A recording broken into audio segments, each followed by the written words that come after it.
ગયા વખતે આપણે મહાકારુણિક વિભુ બે નામ અવગાહન કર્યું હતું ટીકા સહિત.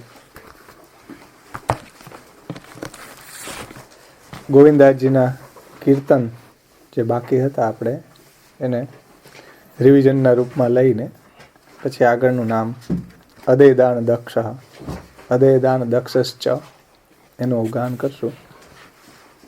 એમાં શ્રી ગોવિંદાસજી મહાકારુણિક અને વિભુ. મહાકારુણિક અબ કે મહાકારુણિક કહી હતા. શ્રી આચાર્યજી મહાપ્રભુજી મહાકારુણિક છે. શા માટે? કારણ કે દૈવી જીવોના ઉદ્ધાર માટે આપ નિજ ધામ તજીને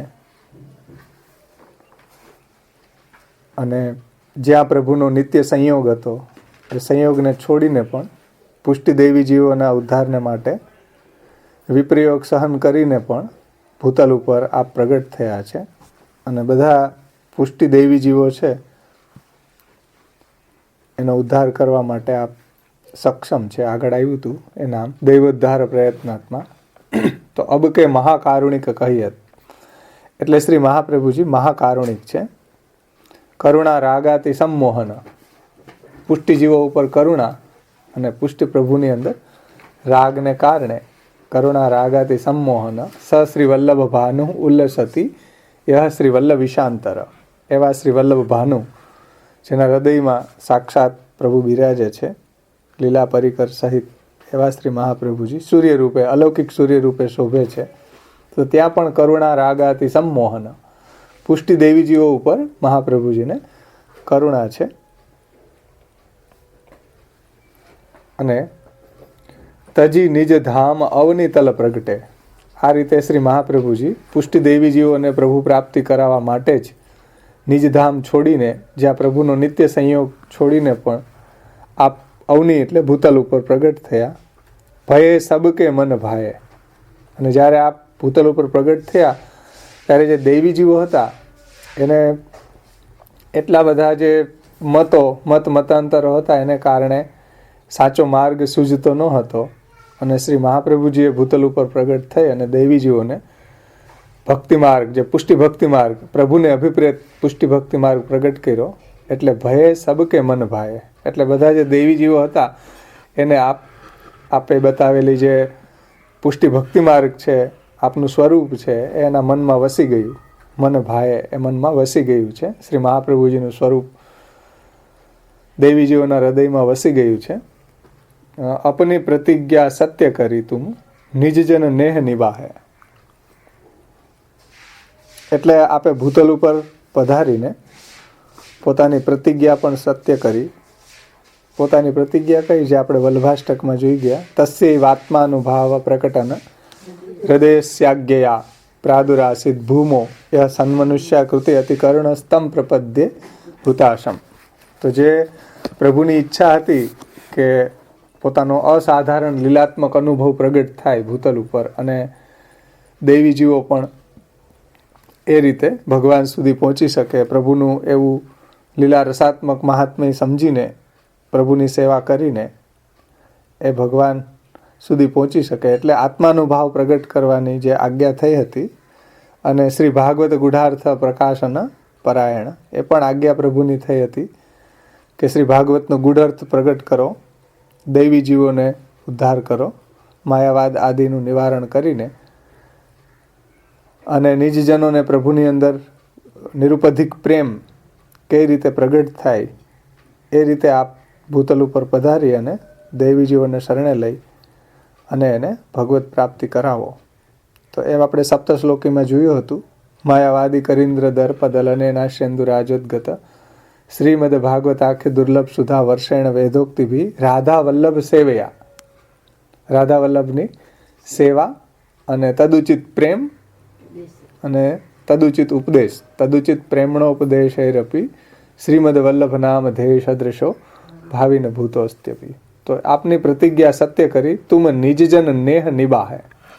એટલે નિજજનો છે જે પુષ્ટિ દૈવી જીવો છે એને પણ એ રીતે અલૌકિક સ્નેહનું દાન પ્રભુમાં કેમ થાય છે એ રીતે આપે તદુચિત પ્રેમનો ઉપદેશ એ રપી એને ઉચિત પ્રેમ રાધાવલ્લભ સેવાને ઉચિત પ્રેમનું આપે દાન કર્યું છે. તો આ રીતે નિજીજનોનો પ્રભુની અંદર સ્નેહને દ્રઢ કર્યો છે. સેવાયામ વા કથાયામ વા યસ્યા શક્તિ દ્રઢા ભવેત યાવત જીવમ તસ્ય નાશો ન ક્વાપીતિ મતિર્મમ. તો એવા નિજીજનોના નેહ એટલે પ્રેમ સ્નેહને દ્રઢ કર્યો છે પ્રભુમાં. સબ પરિકર લે શરણ ભયો તવ પદ સરોજ રજ પાએ. સબ પરિકર લે શરણ ભયો, જે ગદ્ય મંત્રની દેહ, ઇન્દ્રિય, પ્રાણ, અંતઃકરણ, તદ્ધર્મ, દારાગાર, પુત્ર, આપ્ત આ બધું જ સમર્પણ કરીને સબ પરિકર લે શરણ ભયો તવ પદ સરોજ રજ પાએ. ત્યારે શ્રી મહાપ્રભુજીના અને ઠાકોરજીના ચરણ કમળની રજ પ્રાપ્ત થાય છે. એટલે શ્રી મહાપ્રભુજી મહાકારુણિક છે અને બધા પરિકર સહિત દેહ, ઇન્દ્રિય, પ્રાણ, અંતઃકરણ, દારાગાર, પુત્ર એ બધા જ અહંતા મમતાત્મક જેટલા બી પદાર્થ છે એની સાથે આપના શરણે આવ્યો છું. એટલે આપની કૃપાથી જ આપના ચરણ કમળની રજ પ્રાપ્ત થઈ શકે છે, જે દેવોને પણ દુર્લભ છે. એમ શ્રી મહાપ્રભુજીના ચરણ કમળ, શ્રી ઠાકોરજીના ચરણ કમળ દુર્લભ આંગરી સરોરુહ એ દુર્લભ છે. અંગરી શ્રી મહાપ્રભુજીના દુરારાધ્ય છે આપનું સ્વરૂપ પ્રભુના સ્વરૂપની જેમ, પરંતુ ભગવાનની કૃપાથી આપના ચરણ કમળની રજ મને પ્રાપ્ત થઈ છે. એટલે જો ઠાકોરજી કૃપા કરે તો શ્રી મહાપ્રભુજીની ચરણ કમળ, શ્રી મહાપ્રભુજીનો આશ્રય, શ્રી મહાપ્રભુજીની વાણીમાં દ્રઢ વિશ્વાસ આપણને સિદ્ધ થાય છે. એટલે અહીંયા ગોવિંદદાસજી કહે છે કે તવ પદ સરોજ રજ પાએ. જ્યારે મેં આ રીતે બધું જ પરિકર સહિત આપને શરણે આવ્યો ત્યારે મને આપના અને શ્રી ઠાકોરજીના ચરણ કમળની રજ પ્રાપ્ત થઈ છે. જીન નહીં જાને શ્રી હરિમુખ મૂર્તિ તિનને વૃથા જન્મ ગવાય. જે આ હરિમુખ મૂર્તિ શ્રી મહાપ્રભુજી છે, શ્રી ઠાકોરજીના મુખારવિંદ રૂપ સાક્ષાત કૃષ્ણાસ્ય પ્રભુના મુખારવિંદ રૂપ શ્રી મહાપ્રભુજી છે. એ હરિમુખ મૂર્તિ શ્રી મહાપ્રભુજીના સ્વરૂપને જેને જાણ્યું નથી, એના સ્વરૂપને કેવી રીતના જાણવું? તો કે સૌંદર્ય પદમાં જે રીતે શ્રી ગોપીનાથજીએ, પછી શ્રી વલ્લભાષ્ટક, સ્મૃત કૃષ્ણ પ્રેમામૃત, શ્રી સર્વોત્તમ સ્તોત્ર વગેરે અને અષ્ટસખાઓના કીર્તનોમાં પણ આપનું સ્વરૂપનું વર્ણન છે. તો જીન નહીં જાને શ્રી હરિમુખ મૂર્તિ, આવા શ્રી મહાપ્રભુજીના સ્વરૂપને જેણે જાણ્યો નથી તીનને વૃથા જન્મ ગવાય. એનો જન્મારો તો અહીંયા વૃથા છે ભૂતલ ઉપર. વૃથા તદ જન્મ ભૂતલે, કે ભાઈ શ્રી જે દેવી જીવ થઈ અને મહાપ્રભુજીના સ્વરૂપને જાણતો નથી એનો જન્મ ભૂતલ ઉપર વ્યર્થ છે. કારણ કે શ્રી મહાપ્રભુજીની કૃપાથી જ ભગવત પ્રાપ્તિ થાય છે, અને જો મહાપ્રભુજીના સ્વરૂપને ન જાણ્યું તો એને ભગવત પ્રાપ્તિ થતી નથી. એટલે એનો જન્મ વૃથા છે. જન્મ વૃથા થવાનું કારણ શું? જ્યાં સુધી મહાપ્રભુજીના સ્વરૂપને ન જાણે ત્યાં સુધી પ્રભુની પ્રાપ્તિ ન થાય. આગળ પણ આપણે અંગીકૃતો સમર્યાદોમાં સમજી ગયા કે શ્રી મહાપ્રભુજી દ્વારા જો આપણને શરણાગતિ કે સમર્પણ થાય તો આપણો અંગીકાર છે, તો આપણું વલ્લભીકરણ ગોપીસમાં થઈ શકે, નહીંતર વલ્લભીકરણ ન થઈ શકે. ત્યાં પહેલાં જ ગુસાઈજીએ આગળના નામોમાં જ આ વાત સમજાવી દીધી કે શ્રી મહાપ્રભુજી સિવાય ઉદ્ધાર આપણો નથી. એમ શ્રી મહાપ્રભુજી સિવાય અત્યારે અનવતાર દશામાં ભગવત પ્રાપ્તિ શક્ય નથી. એટલા માટે જીન નહીં જાને શ્રી હરિમુખ મૂર્તિ તીનને વૃથા જન્મ ગવાય.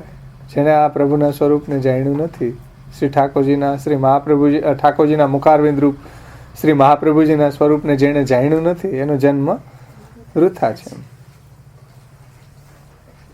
એના જન્મની કાંઈ વેલ્યુ નથી. વૃથા તદ જન્મ ભૂતલે. એમ હરિરાયજી જન્મ વૈફલ્યાષ્ટકમાં કહે છે કે ના રાધો રાધિકા નાથ નચ દ્રષ્ટા સુબોધિની વૃથા તદ જન્મ ભૂતલે. જેને રાધિકાનાથ એવા ભગવાન શ્રી કૃષ્ણની સેવા નથી કરી, જેને શ્રી મહાપ્રભુજીના ગ્રંથોનું અવગાહન નથી કર્યું, સુબોધનીજી આદિ, એનો જન્મ આ ભૂતલ ઉપર વૃથા છે. વૃથા તદ જન્મ ભૂતલે. આવો એક ગ્રંથ છે, અષ્ટક છે, જન્મ વૈફલ્યાષ્ટક, શ્રી હરિરાયજીનો ગ્રંથ છે. બહુ સુંદર ગ્રંથ છે.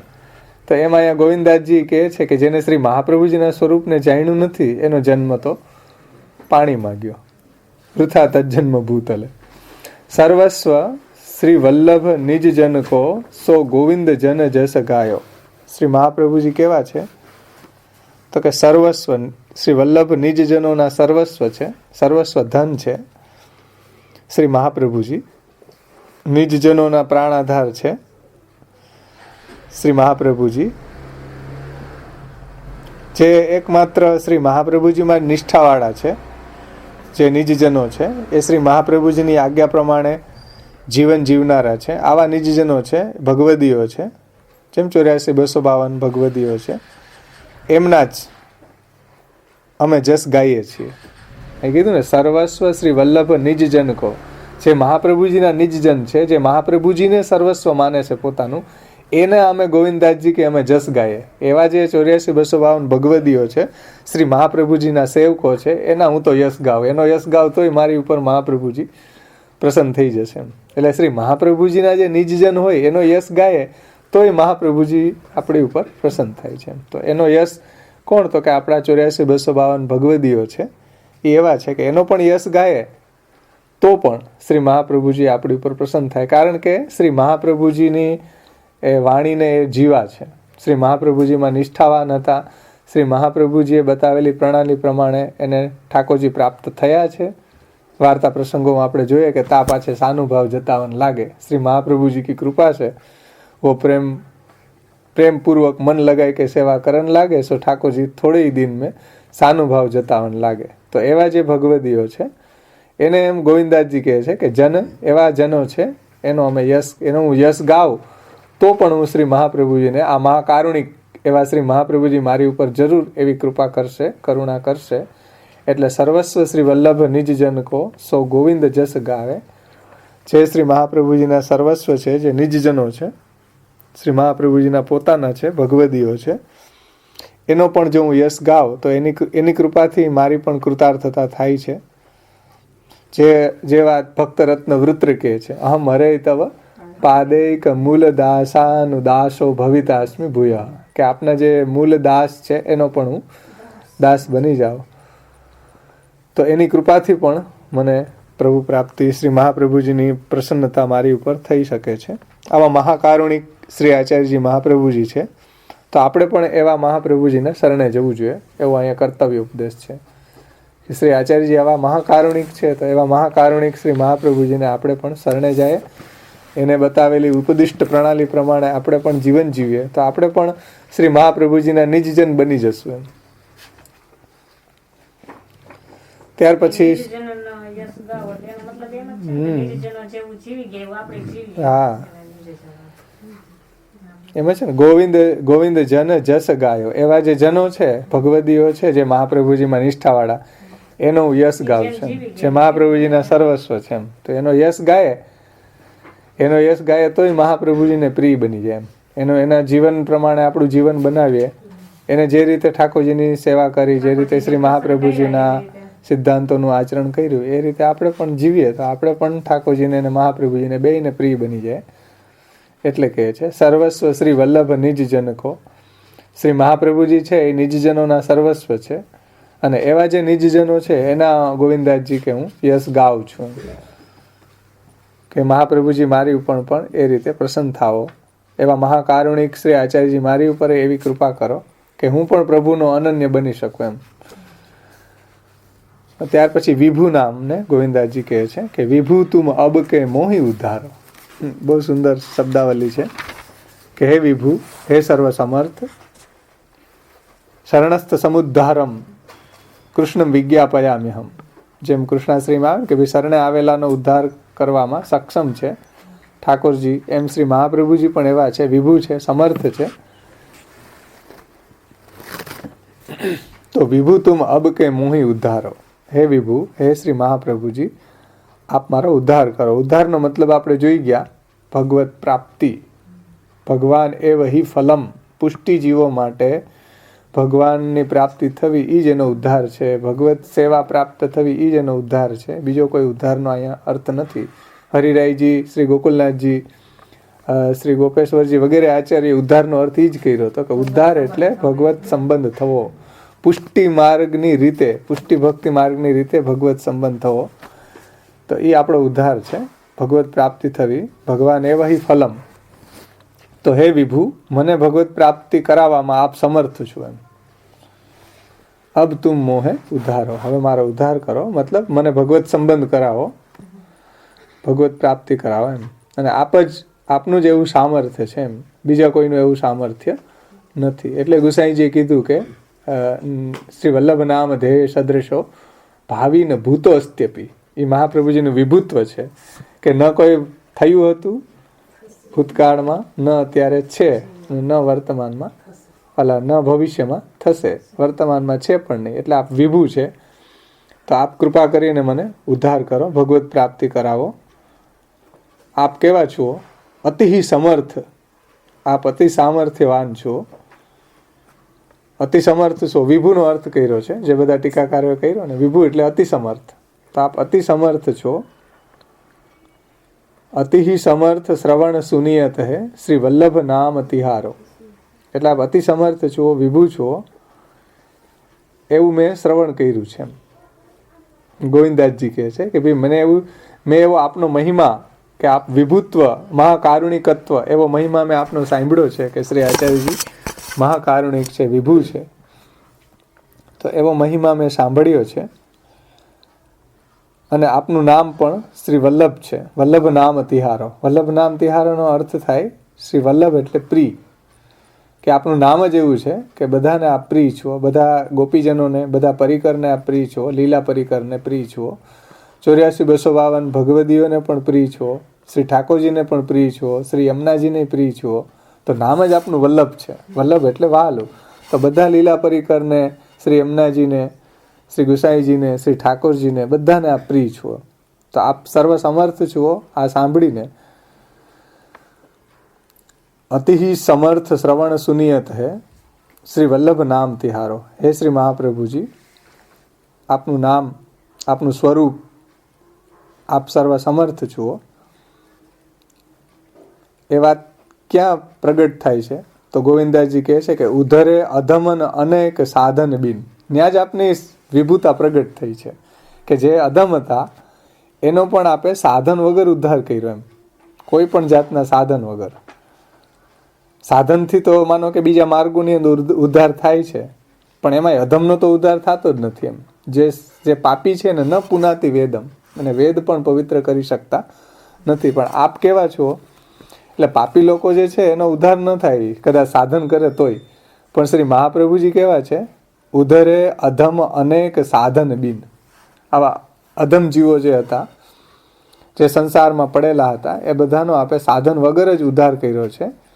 જેમ ઠાકોરજીએ ગોકુલની અંદર પ્રગટ થઈને નિસાધન ફલાત્મા એમ પ્રાદુર્ભૂતોસ્તિ ગોકુલે, એ નિસાધન ફલાત્મા ભગવાન કૃષ્ણ જેમ ગોકુલમાં પ્રગટ થઈ, અને જે નિસાધન ભક્તો હતા, કેવા નિસાધન? તો ભાગવતમાં આવે છે કે અહન્યા પૃતમ નિશિશયાનમ અતિશ્રમેણ લોકમ વિકુંઠમ ઉપનેશ્યતિ ગોકુલમ સો. કે દિવસે કામમાં વ્યસ્ત અને રાત્રે ઘસઘસાટ નિંદ્રામાં ઊંઘતા, કોઈ પણ જાતના સાધન ન કરવાવાળા એવા વ્રજવાસીઓને ઠાકોરજી વૈકુંઠમાં લઈ જશે. તો એ નિસાધનનો જેમ પ્રભુએ ઉદ્ધાર કર્યો, કેવલ એની ભાવે ને ગોપ્યો ગાવો ખગા મૃગા એન્ય મૂઢધિયો નાગા સિદ્ધા મામીર યુંજસા, એ બધાનો ઉદ્ધાર પ્રભુએ, જે કોઈ સાધન કરવા માટે સક્ષમ ન હતા. ધન્યાસ્તુ મૂઢ મતયોપી હરિણ્ય હતા. ગોપીજનો કહે હરણીઓ છે એને તો કાંઈ સાધનની ભાને નથી, ખબર નથી, ધન મૂઢ છે, તો પણ ભગવાનની પ્રાપ્તિ એને થઈ છે. એ ઠાકોરજીના સ્વરૂપનું દર્શન કરે છે, એની નજીકમાં રહીને એમ. ઠાકોરજી પણ પાછા એને રિસ્પોન્ડ કરે અને એને પ્રણયાવલોકન કરે, પ્રેમપૂર્વક ઠાકોરજી એને જુએ છે.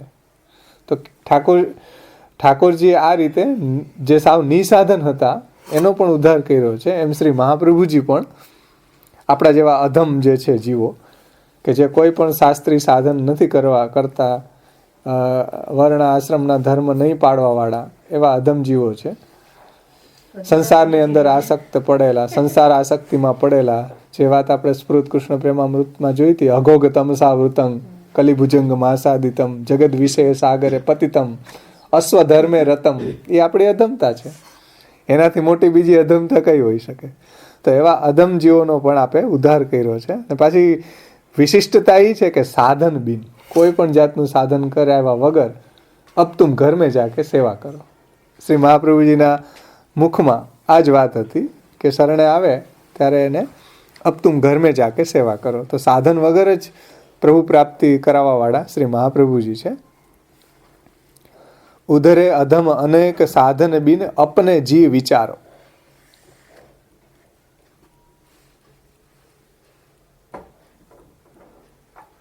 એટલે અનેક અધમ જીવો છે, કોઈ સાધન નથી કરી શકતા, તો પણ એનો પણ આપે ઉદ્ધાર કર્યો છે. અને એવા જે દૈવી જીવો છે એનો કેમ ઉદ્ધાર થાય એનું આપ ચિંતન કરો છો. એમ હંમેશા મહાપ્રભુજી છે એના વિચારો શું છે કે દૈવી જીવોને કેમ ભગવત પ્રાપ્તિ થાય, આ મહાપ્રભુજીનો એમ્બિશન છે. ભૂતલ ઉપર પધારી અને શ્રી મહાપ્રભુજીનો જે મુખ્ય ઉદ્દેશ શું છે, દૈવી જીવોને કોઈ ના કોઈ રીતે ભગવાન સુધી મારે પહોંચાડવા. એટલા માટે કદાચ ભગવાનની આજ્ઞા યાપી પશ્ચાન મધુવને ન કૃતમ તદ દયમ મયા, બે આજ્ઞા મારાથી પાલન નથી, કારણ કે દૈવી જીવો રહીને જ આવો છે એમ. અને એટલા માટે જ મહાપ્રભુજીએ ગ્રંથો પ્રગટ કર્યા કે ભાઈ એવા કૃષ્ણ સેવા પરમ વિક્ષ દંભાદી રહિતમ નરમ શ્રી ભાગવત તત્વજ્ઞ ગુરુ ન મળતા હોય તો ઠાકોરજીની સેવા જાતે પણ શરૂ થઈ શકે છે. આ શું બતાવે છે? મહાપ્રભુજીને કોઈના કોઈ એંગલથી કૃષ્ણ સુધી પહોંચાડવો છે. ગુરુ હોય તો વેલકમ છે, ન હોય તો પણ ભગવાન સુધી તો પહોંચી શકાય અને પહોંચી શકાય છે.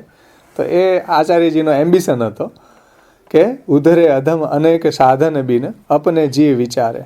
મહાપ્રભુજીના હૃદયમાં એ જ વિચાર હતા, એ જ ચિંતન કરતા હતા કે દૈવી જીવોનો ઉદ્ધાર કઈ રીતે થાય, કઈ રીતે દૈવી જીવો ભગવાન સુધી પહોંચે એમ. એટલે શ્રાવણ શ્યામલે પક્ષે એકાદશ્યામ મહાનિશી સાક્ષાત ભગવતા પ્રોક્તમ તદક્ષરસ ઉચ્યતે. એમાં પણ જુઓ શ્રી મહાપ્રભુજીના હૃદયમાં જે વિચાર ચાલતો હતો ને આ જ હતો કે ભાઈ દૈવી જીવોનો ઉદ્ધાર કેમ થાય, કારણ કે બધા જ અધમ હતા. અહીં કીધું ને સદોષ જીવ અને નિર્દોષ પ્રભુ. જે ગોવિંદાજી કહે ને કે ઉધરે અધમ અનેક સાધન બિન. હવે અને પાછા સાધન કરવા એ કેપેબલ નહોતા. એ તો શ્રી મહાપ્રભુજી કૃષ્ણાશ્રયમાં જ કહી દીધું ભાઈ સાધન કરે તો એ દેશ કાલ દ્રવ્ય કરતા મંત્ર કર્મ બધું જ ખતમ થઈ ગયું છે. સર્વ માર્ગેશુ નષ્ટેશુ કલોચ ખલ ધર્મિણી પાખંડ પ્રચુરે લોકે કૃષ્ણ એવા ગતિર્મમ. તો સાધન કરશે તો થશે તો એવું જ પાછું. એટલે કોઈ પણ જાતના સાધન કરવા માટે સક્ષમ ન હતા એવા અધમ જે હતા એનો પણ આપે વિચાર હંમેશા એનો જ ચાલતો હતો કે આવા દૈવીજીઓનો ઉદ્ધાર કેમ કરવો. એટલે પ્રભુએ શ્રાવણ શ્યામલે પક્ષે સાક્ષાત ભગવતા પ્રોક્તમ, સાક્ષાત ભગવાનને પ્રગટ થઈને આ શ્રી મહાપ્રભુજીને આજ્ઞા કરી કે ભાઈ તમે એને બ્રહ્મસંબંધ કરાવશો તો હું એના અધમતા સામું જોઈશ નહીં, અધમ તો અધમ જેવો હશે એની સેવાનો હું સ્વીકાર કરીશ એમ. તો આ રીતે શ્રી મહાપ્રભુજીએ અધમનો ઉદ્ધાર કર્યો છે બ્રહ્મસંબંધ દ્વારા અને ભગવત પ્રાપ્તિ કરાવી છે. આ એનો ઉદ્ધાર છે એમ. ભગવદીઓના આપણે 84-252 એવા ઘણા હતા કે જે સાવે અધમ કાર્યની અંદર રત હતા, એનો પણ ઉદ્ધાર આપશ્રીએ કર્યો છે. પછી ગોવિંદાજી કહે છે એટલે આપણે જી વિચારો. હવે જો જે વસ્તુ આપણને પ્રિય હોય એનો જ વિચાર આવે વારંવાર. તો શ્રી મહાપ્રભુજીને શું પ્રિય હતું? દૈવી જીવો, કે ભાઈ દૈવી જીવોને ભગવાન સુધી કેમ લઈ જવા. એટલે એના હૃદયમાં પણ એ જ ચિંતન ચાલતું હતું. કોટી જન પછી પોતાના એંગલથી કહે છે ગોવિંદાજી કે ભાઈ કોટી જન્મ કો મહા અપરાધી મેરે અવગુણ સબે બિસારો. એટલે કરોડો જન્મથી અપરાધોનો એટલો ઢગલો થયો છે કે એનો કોઈ આરો આવે એવા નથી એમ. કોટી જન્મ કો મહા અપરાધી એટલે કોટી જન્મ, કરોડો જન્મના મારા ઘણા બધા અપરાધ છે. સહસ્ર પરિવત્સરથી સંસારમાં જ ભટકતો આવ્યો છું, એટલે મારા અવગુણને આપ કૃપા કરી અને ભૂલી જાવ એમ. એ કીધું કે અવગુણ સબે બિસારો. બિસારો એટલે ભૂલી જવો, એને ધ્યાનમાં ન લ્યો એમ. મારા અવગુણ છે એની સામે તમે નહીં જોવા. કારણ કે સહસ્ર પરિવત્સરથી હું ભટકતો આવ્યો છું, એટલે ઘણા બધા હિમાલયના ઢગલા જેટલા હશે, હિમાલય જેટલા મારા અપરાધો, તો આપ કૃપા કરીને એને ભૂલી જાવ એમ. કારણ કે જીવા સ્વભાવ તો દુષ્ટા, એ જીવ એટલો દુષ્ટ છે. કીર્તનમાં આવે જીતની રવિ છાયા કી કણિકા તિતને દોષ હમારે, જે જન શરણ આયે સોઈ તારે. તો જેટલી રવિ છાયાની કણિકા છે એટલા તો આપણા દોષ છે. પણ જો શ્રી મહાપ્રભુજીને શરણે જવામાં આવે હા તો એટલા અપરાધ છે. હા, મેરી કૃતિ જીને દેખો શ્રી વલ્લભ, છીન છીન મેં અપરાધ પરત હે. એ મારી કૃતિ સામું તમે નહીં જો, એ તો એવી જ છે કે ઉધારનો કોઈ ચાન્સ જ નથી એમ. એટલે મેરી કૃતિ જીને દેખો શ્રી વલ્લભ, છીન છીન મેં અપરાધ પરત હે. જીતની રવિ છાયા કી કણિકા, તિતને દોષ હમારે, જે જેને શરણ આએ સોઈ તારે. જો મહાપ્રભુજીને શરણે જાય તો શ્રી મહાપ્રભુજી ચોક્કસ એ અપરાધોને દૂર કરે છે. અને ગુસાઈજીએ પણ વિજ્ઞપ્તિમાં આપણે જોયું હતું ને પહેલા, કિયાન પૂર્વાન જીવસ તદુચિત કૃતિ ચાપી કી હતી. વિજ્ઞપ્તિમાં કહે છે કે જીવ કેવડો અને એના દોષ કેટલા એમ. તો શ્રી ગુસાઈજી ત્યાં એ જ વાત સમજાવે છે કે આપ આપના સ્વરૂપનો વિચાર કરો એમ, અમારા દોષનો વિચાર નહીં કરો. એના સામું જોશો તો કઈ આરો જ નહીં આવે. કારણ કે કોટી જન્મ કો મહા અપરાધી, મેરે અવગુણ સબે બિસારો. મારા અવગુણને આપ કૃપા કરીને ભૂલી જાવ એમ.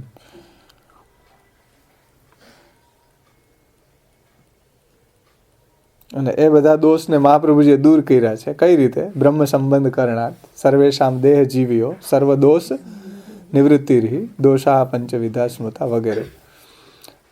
આગળ ગોવિંદાસજી કહે છે કે નિસાધન હો, પાછો હું સાધન કરવા માટે સક્ષમ નથી એમ. નિસાધન હો રંક જાની કે રંક જાની જીએ દુસ્તર ભવ સાગર તારો. એટલે નિસાધન, મારી અંદર કોઈ એવી યોગ્યતા પણ નથી કે હું શાસ્ત્રીય સાધનો કરી શકું એમ. તો એવા કોઈ સાધનો કરીને ફલ પ્રાપ્ત કરી શકું એવી કોઈ મારામાં યોગ્યતા નથી. એવો મને રંક જાણીને, રંક યાની દીનહીન, કોઈ સાધન કરવા માટે સક્ષમ ન હોય એવો રંક માનીને, દીનહીન માનીને આજે દુસ્તર ભવસાગર છે એમાંથી આપ મારો ઉદ્ધાર કરો. આજે દુસ્તર ભવસાગર, સંસાર સાગરમાં હું પડેલો છું, એ ભવસાગરમાંથી આપ મારો ઉદ્ધાર કરો.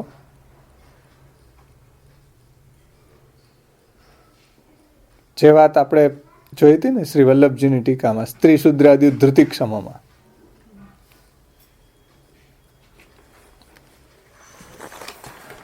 કે આજે સંસાર છે, બધા લોક વિષયો એમાં પડેલો છું.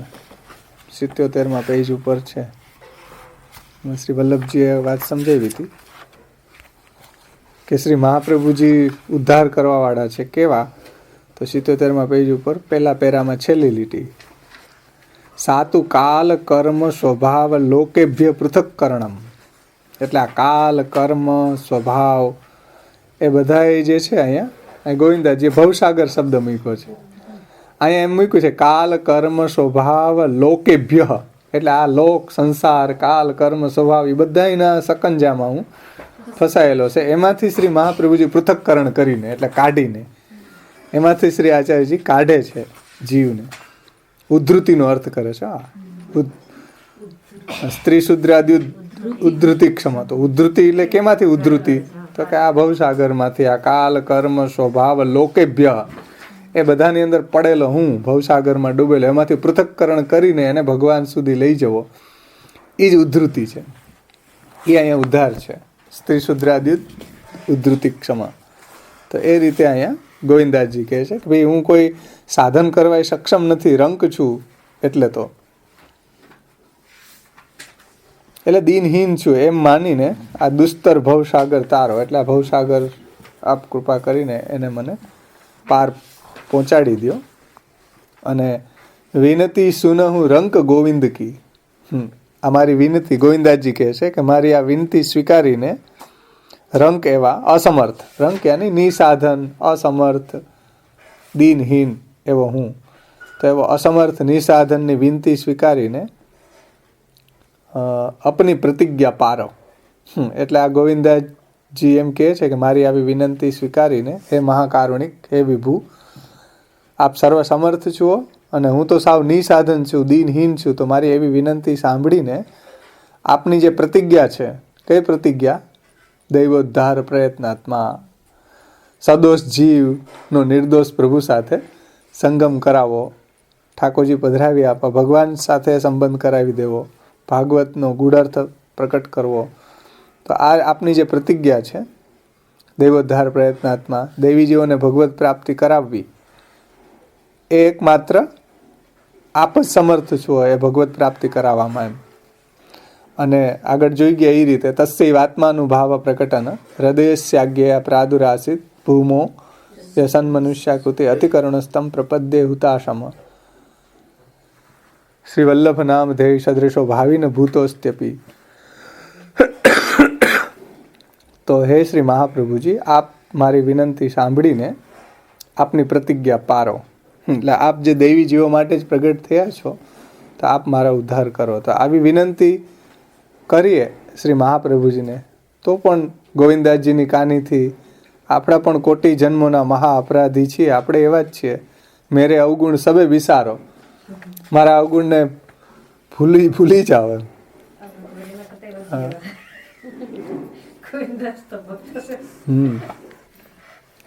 એટલે આ રીતે ગોવિંદજી શ્રી મહાપ્રભુજીનું વિભુત્વ બતાવે છે કે આવા જે અધમ છે એનો શાસ્ત્રમાં ક્યાંય ઉદ્ધાર નથી થતો પાપીનો.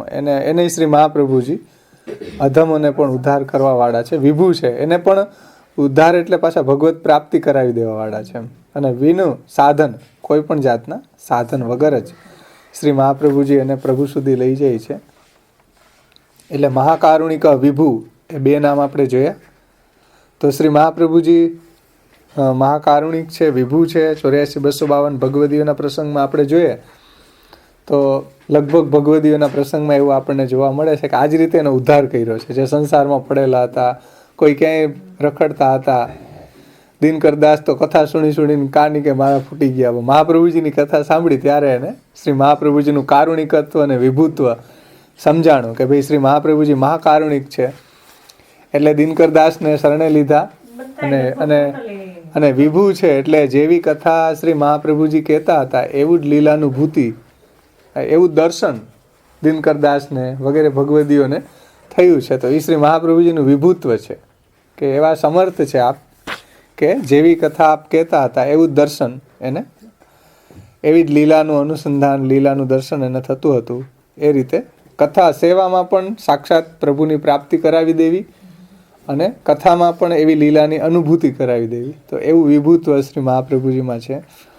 રાજા દુબે અને માધવ દુબેના પ્રસંગમાં આવે કે શ્રી મહાપ્રભુજીને શરણે ગયા તો શ્રી મહાપ્રભુજી એને નિરોધ સિદ્ધ કરી દીધો. પ્રપંચ વિસ્મૃતિપૂર્વક ભગવદ આસક્તિ એવો નિરોધ એને સિદ્ધ કરી દીધો અને ઠાકોરજી પધરાવી દીધા. તો એ કારુણિકય છે અને એવું વિભુય છે કે એનો નિરોધ સિદ્ધ થઈ ગયો. અને એટલું જ નહીં, શ્રી મહાપ્રભુજી એમ પણ કીધું કે તમારો કોઈ મન લગાડીને સંગ કરશે તો એનોય ઠાકોરજી નિરોધ થશે. તમારો તો નિરોધ થઈ ગયો, પણ તમારો કોઈ સંગ કરશે એને ઠાકોરજીમાં પ્રપંચ વિસ્મૃતિપૂર્વક ભગવદ આસક્તિ સિદ્ધ થશે. તો આ વિભુતા મહાપ્રભુજી ભગવદી હોય મૂકી છે પાછી કે તમારો સંગ કરશે એને પણ ઠાકોરજીની કૃપાથી નિરોધ સિદ્ધ થશે. રાજા દુબે એવા ભગવદીઓના પ્રસંગમાં આપણે જોઈએ તો એના સંગ માત્રથી પણ નિરોધ સિદ્ધ થઈ જતો, ભગવાનમાં એવો સુદૃઢ પ્રેમ સિદ્ધ થઈ જતો. તો આ વિભુતા ક્યાંથી આવી? શ્રી મહાપ્રભુજીની વિભુતા છે. શ્રી મહાપ્રભુજી સર્વ સમર્થ છે.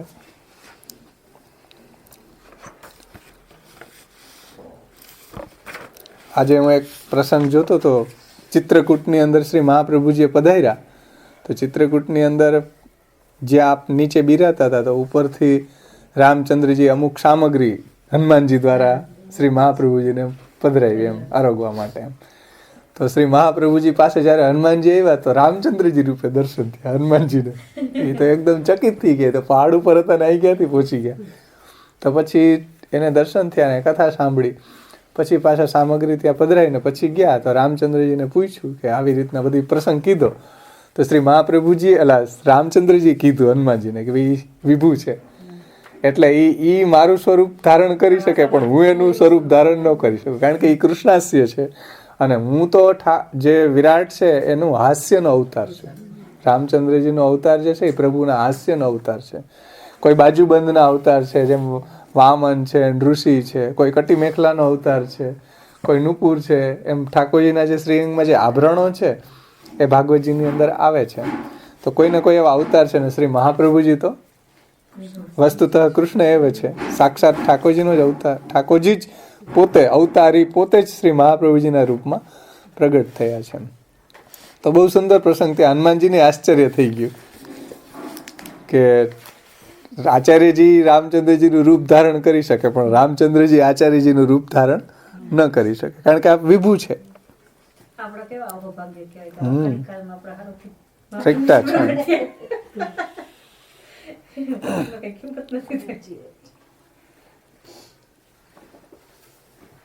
અને શ્રી મહાપ્રભુજીના ભક્તો તમે જુઓ, 84-252 ભગવદીઓમાં આપણે જોઈએ કે એની અંદર એવું સામર્થ્ય આવી ગયું. પ્રભુદાસ જલોટા વગેરે તમે જુઓ કે મુક્તિ આપી દે, ભક્તિ આપી દે. ઓલી ગોવાલણ હતી, એકાદશીના દિવસે પ્રભુદાસ જલોટા દહીં ગામમાં ગયા તો એ ગોવાલણ પાસેથી લઈ આવ્યા. તો ગોવાલણે કીધું કે ભાઈ આ દહીં ક્યાંય મળ્યું નહીં. તો એ ગોવાલણ મળી, એની પાસે હતું. તો એણે કીધું કે ભાઈ તું આનું મને શું આપીશ, કંઈ મુક્તિ થોડો આપીશ? તો કે ચાલ મુક્તિ આપી તને, બસ. તો દહીં આપ્યું, તો એના પ્રમાણમાં એને લખી પણ દીધું. શ્રી મહાપ્રભુજીએ તે દિવસે દાન એકાદશી હતી. તો આચાર્યજી જ્યારે ભોગ ધર્યા તો ઠાકોરજીને બહુ રૂચ્યું દહીં. તો ઠાકોરજી પ્રસન્નતાથી હરોઈ ગયા. તો શ્રી મહાપ્રભુજીએ પ્રભુદાસને પૂછ્યું કે પ્રભુદાસ, દહીં તો બહુ સુંદર આરોગ્યા ઠાકોરજી, એને કોની પાસેથી લઈ આવ્યા, એના બદલામાં શું આપ્યું? તો કે પ્રભુદાસ કહે છે કે આ તો બહુ મોંઘું આવ્યું દહીં. તો મોંઘું કેમ આવ્યું? તો કે દહીંના બદલામાં મુક્તિ આપવી પડી. તો શ્રી મહાપ્રભુજીએ બહુ સરસ શબ્દો કીધા કે મુક્તિ શું આપી, એવી ક્ષુદ્ર ભક્તિ આપવી જોઈતી હતી ને. આ જેવા ઠાકોરજી સુખેથી આરોઈ ગયા એમ. તો એ કે ભાઈ મુક્તિ માંગી એને તો મેં મુક્તિ આપી, ભક્તિ માગતે તો ભક્તિ આપતે. તો જુઓ, કહેવાનું તાત્પર્ય છે કે વિભુ આચાર્યજી છે, એના સેવકોમાં પણ એવું વિભુત્વ છે. કૃષ્ણદાસ મેઘન ને તમે જુઓ, હા, 3 દિવસ સુધી આચાર્યજી બદ્રિકાશ્રમ પધાર્યા તો 3 દિવસ સુધી બહાર એમનેમ ઠાડા રહ્યા, કાંઈ ભૂખ તરસ કાંઈ નહીં. આવું વિભુત્વ. અને એના જે એનો સંગ કરવા વાળાને પણ ભગવત ભાવ સિદ્ધ થઈ જતો એમ. તો એવું વિભુત્વ ભગવદીઓમાંય છે. એટલે શ્રી મહાપ્રભુજીમાં વિભુત્વ હોય એમાં તો કૈમુતિક ન્યાયથી કેવું શું, એના સેવકોમાં આવું વિભુત્વ હતું કે એનો સંગ કરવા વાળાને પણ શીઘ્ર ભગવત પ્રાપ્તિ સિદ્ધ થતી. એના સંગ કરવા વાળાને ભગવાનમાં નિરોધ સિદ્ધ થઈ જતો. તો એવું વિભુત્વ શ્રી મહાપ્રભુજીનું છે. ત્યાર પછી હવે આગળ આપણે મહાકારુણિકો વિભુ. હવે આવે છે અદૈદાન દક્ષ. એમાં આપણે ટીકા સર્વપ્રથમ આચાર્યોની જોઈ લે. કીર્તન આપણે છેલ્લે લેશું.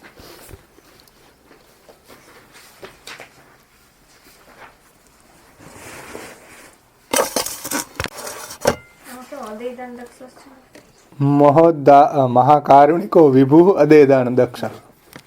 શ્રી ગોકુલનાથજી, પેજ નંબર 86 ઉપર. 86માં પેજ ઉપર ઉપરની પહેલી જ લીટીથી એની ઉત્થાનિકા. નનુ શુદ્ધ પુષ્ટિ માર્ગીય ફલદાન સામર્થ્યવત્વે અપી તન્માર્ગીય ફલસ્ય અદ્યાપી યત પદરજ શ્રુતિ મૃગ્ય એવ ઇતિ વચનાત શ્રુત્યાદ્ય અનેક ભક્ત દુષ્પ્રાપ્યત્વેન અતિ દુર્લભત્વાત કથમ દદાતિ ઇતિ ચેત તત્ર આહુ અદૈદાન દક્ષશ્ચ ઇતિ. મેળ્યું અહીંયા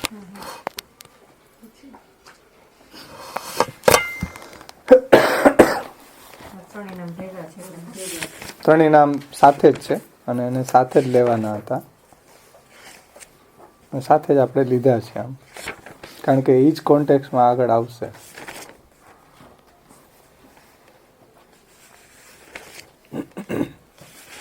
એમાં શ્રી ગોકુલનાથજી શંકામાં આજ્ઞા કરે છે કે નનુ શુદ્ધ પુષ્ટિ માર્ગી ફલદાન સામર્થ્યવત્વે આપી. એટલે આગળનું નામ આપણે જોઈએ ને વિભુ. તો આચાર્યજી મહાપ્રભુજી વિભુ છે. વિભુ છે એટલે શુદ્ધ પુષ્ટિ માર્ગી ફલદાન કરવામાં સામર્થ છે એમ. સાક્ષાત ભગવત સંબંધ કરાવી આપવા સમર્થ છે. એટલે શુદ્ધ પુષ્ટિ માર્ગના ફલનું દાન કરવાની શ્રી મહાપ્રભુજીમાં શક્તિ છે, સામર્થ્ય છે. તો પણ તન માર્ગી ફલસ્ય, તો પણ આ જે પુષ્ટિમાર્ગી ફલ છે એ કેવું છે કે અદ્યાપી યત પદરજ શ્રુતિ મૃગ્યતે. જેમના ચરણ કમળને શ્રુતિઓ શોધી રહી છે મૃગ્યતે. પુષ્ટિમાર્ગી ફલ કેવું છે? તો કે જેમના ચરણ કમળ બ્રહ્માદિ દેવોને પણ દુર્લભ છે એવા ભગવાનના ચરણ કમળની જે રેણુ છે એ શ્રુતિઓ પણ શોધે છે.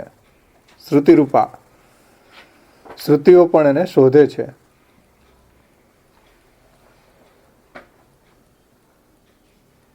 આ વચન પ્રમાણે, આ વચનની અંદર શું કીધું? શાસ્ત્રનું વચન છે કે અદ્યપી યત પદરજ શ્રુતિ મૃગ્યતે. એટલે જો કે આવું ફલ આગળ કીધું ને, એતન માર્ગી ફલ. એતન માર્ગી ફલ એટલે પુષ્ટિમાર્ગી ફલ, સાક્ષાત પ્રભુ સાથેનો સંબંધ. તો એવા ભગવાનને ચરણ કમળની રજને, યત પદ રજ, એવા ભગવાનના ચરણ કમળની રજને શ્રુતિ મૃગ્યતે, શ્રુતિઓ પણ શોધી રહી છે. ઇતિ વચનાત શ્રુત્યાદિ અનેક ભક્ત દુષ્પ્રાપ્યત્વેન. એટલે આ શ્રુતિરૂપા જે ગોપીજનો છે એને પણ કઠિનતાથી પ્રાપ્ત થાય છે. દુષ્પ્રાપ્ય એવા શ્રુત્યાદિ અનેક ભક્ત દુષ્પ્રાપ્યત્વેન અતિ દુર્લભત્વાત. એટલે આ જે પુષ્ટિમાર્ગી ફલ છે, સાક્ષાત પુષ્ટિ પુરુષોત્તમ, એની પ્રાપ્તિ થવી, એની સાથે સંબંધ થઈ જવો, એ તો શ્રુતિરૂપા જે ગોપીજનો છે એને બહુ દુષ્પ્રાપ્ય છે, એને કઠિનતાથી પ્રાપ્ત થાય એવા છે. એટલે શ્રુતિરૂપા ગોપીજનો વગેરે અનેક પ્રકારના ભક્તો છે, એ ભક્તોને મળવું પણ કઠણ છે, દુર્લભ છે. તો એવું જે ફલ છે પુષ્ટિમાર્ગી ફલ, એને કથમ દદાતી ઇતિ ચેત, એવા ફલને શ્રી મહાપ્રભુજી કેવી રીતના આપતા હશે, શ્રી આચાર્યજી કેમ આપી શકતા હશે આધુનિક જીવોને, એવી શંકા થાય એમ. એટલે માનો કે કોઈ ઉત્તમ વસ્તુ હોય એને વિચારીને આપવું પડે ને એમ.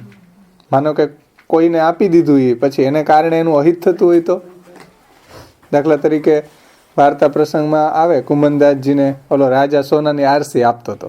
સોનાની આરસી આપતો તો કુમનદાસજીએ શું કીધું? ભાઈ આની વાસે અમારો પ્રાણ જશે. સોનાની આરસી વાસે કોક મર્ડર કરે ને, અત્યારે નથી થતા દોરા વાહે સોના વાહે બધા મારી નહીં વીએ જાય.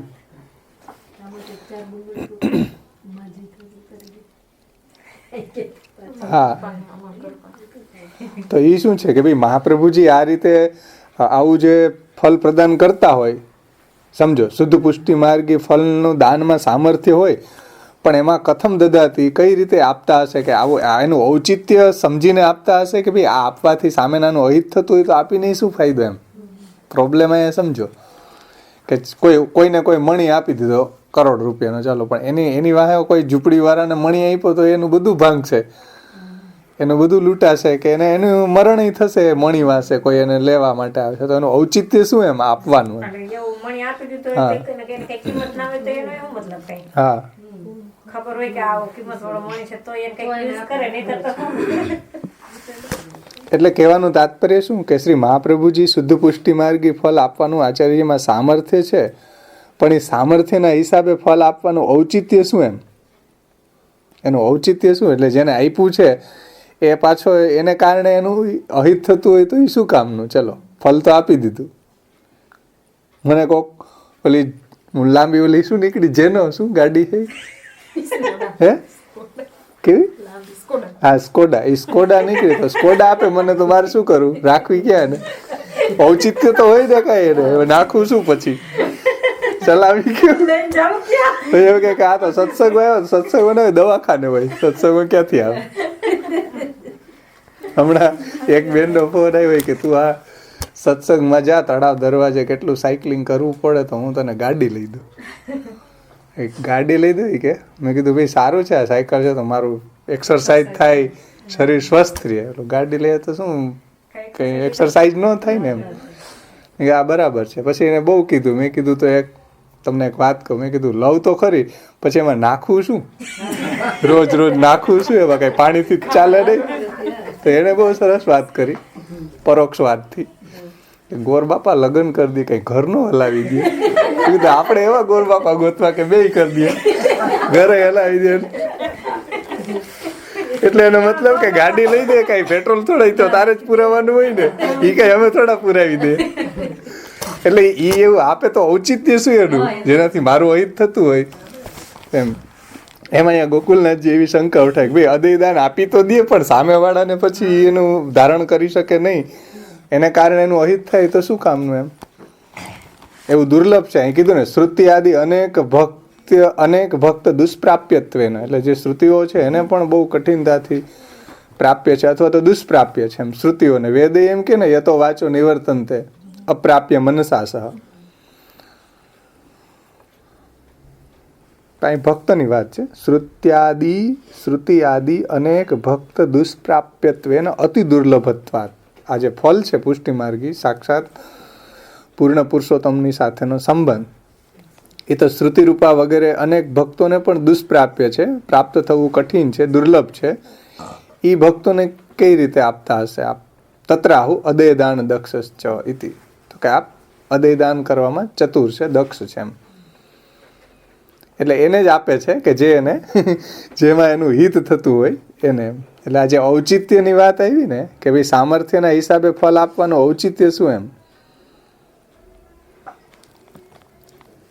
કારણ કે કોહિનૂર હીરો આપી દીધો કોઈને, એના કારણે બીજાની દુર્ગતિ થતી હોય તો એ તો વિચારવું જોઈએ ને. એટલે કરુણારૂપ આપનામાં સામર્થ્ય છે અને સામર્થ્યને ઉચિત રૂપમાં વિનિયોગ, સમજો કરુણારૂપ મહાકારુણિકય છે અને સમર્થય છે. તો એ મહાકરુણારૂપ સામર્થ્ય છે અને એ સામર્થ્યને ઉચિત રૂપમાં વિનિયોગ કરવાની દક્ષતા પણ આપનામાં છે. કરુણારૂપ સામર્થ્ય છે અને એ સામર્થ્યને ઉચિત રૂપમાં વિનિયોગ કરવાની માસ્ટરી, ચતુરાઈ, પટુતા, દક્ષતા પણ આપનામાં બિરાજે છે. એટલે અદયદાન દક્ષ એમ કીધું છે અહીંયા. અદયદાન આપવામાં આપ શ્રી દક્ષ છે, ચતુર છે. દક્ષના ઘણા અર્થ લીધા છે અલગ અલગ.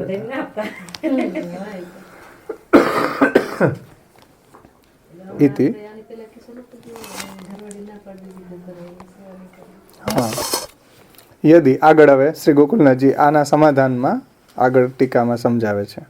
શંકા બધાને સમજાઈ ગઈ હશે કે ઠાકોરજીનું જે સ્વરૂપ છે, અહીં કીધું શુદ્ધ પુષ્ટિ માર્ગી ફલ દાન સામર્થ્યત્વે આપી. એટલે શુદ્ધ પુષ્ટિ માર્ગી ફલનું દાન કરવામાં મહાપ્રભુજીનું સામર્થ્ય છે. અને તન માર્ગી ફલસ્ય, અને આ પુષ્ટિ માર્ગી જે ફલ છે એ અદ્યાપી પદરજ યત પદરજ શ્રુતિ મૃગ્યતે. એટલે ભગવાનના ચરણ કમળની રજ છે, એટલે આ પુષ્ટિ પુરુષોત્તમ પ્રભુ છે, એના ચરણની રજ તો શ્રુતિઓ શોધે છે. આ વચનોથી શ્રુતિ આદિ અનેક ભક્તજનોને એ દુષ્પ્રાપ્ય છે, અતિ દુર્લભ છે. તો એ કથમ દદાતી, આવું ફલ શ્રી મહાપ્રભુજી નિજજન ભક્તોને કઈ રીતે આપતા હશે? એનું ઔચિત્ય શું એમ? ફલ આપવાનું ઔચિત્ય શું? તો શ્રી ગોકુલનાથજી કહે છે કે તત્ર આહુ અદયદાન દક્ષશ્ચ. એટલે અદયદાન કરવામાં મહાપ્રભુજીનું ઔચિત્ય છે એમ, દક્ષતા છે એમ. કે સમજી વિચારીને જે એને ધારણ કરી શકે, જે એના સુખનો વિચાર કરી શકે, એને જ એવું અદયદાન આપે છે, બધાને નથી આપતા. અદયદાનનો મતલબ થાય અદય એટલે કોઈ આપી ન શકે એવું દાન. અદય એટલે કોઈ ન આપી શકે એવું દાન શ્રી મહાપ્રભુજી આપે છે. તો એવું કોણ? તો કે એવું ભગવાન શ્રી કૃષ્ણ. અદયદાનનો મતલબ થાય કોઈ ન આપી શકે. ભગવાનને કોણ આપી શકે આપણને? બોલો. દુનિયાની અંદર કે કોઈ 14 લોકની અંદર ભગવાનને આપી શકે એવું કોઈ નથી એમ. હા, જેને પ્રભુ વશ હોય એ જ આવા પ્રભુના સ્વરૂપનું દાન કરી શકે, બધા ન કરી શકે. એમાં બહુ સુંદર શ્રી ગોકુલનાથજી સમજાવે છે કે યદિ પુષ્ટિ માર્ગ અતિરિક્ત મર્યાદા માર્ગી શ્રવણાદિ સિદ્ધ મુક્તિ ફલમ. એટલે પુષ્ટિ માર્ગથી અતિરિક્ત જે મર્યાદા માર્ગ છે, પુષ્ટિ માર્ગથી ભિન્ન જે મર્યાદા માર્ગ છે, એની અંદર જે શ્રવણ કીર્તન સ્મરણ છે, એ શ્રવણ કીર્તન સ્મરણ વગેરેથી પ્રાપ્ત થતું ફલ છે એ મુક્તિ છે. મુક્તિ એટલે સાયુજ્ય, સામીપ્ય, સાલોક્ય, સારૂપ્ય વગેરે. યદિ પુષ્ટિ માર્ગ અતિરિક્ત મર્યાદા માર્ગી શ્રવણાદિ સિદ્ધ મુક્તિ ફલમ સ્વયમપી દદ્યાત તર્હિ ઇતર સાધારણત્વાદ ભગવદાજ્ઞયા સ્વપ્રાકટ્યેન સ્વસ્ય શુદ્ધ પુષ્ટિ માર્ગ પ્રવર્તકત્વમ નિષ્પ્રયોજનમેવ ભવેત.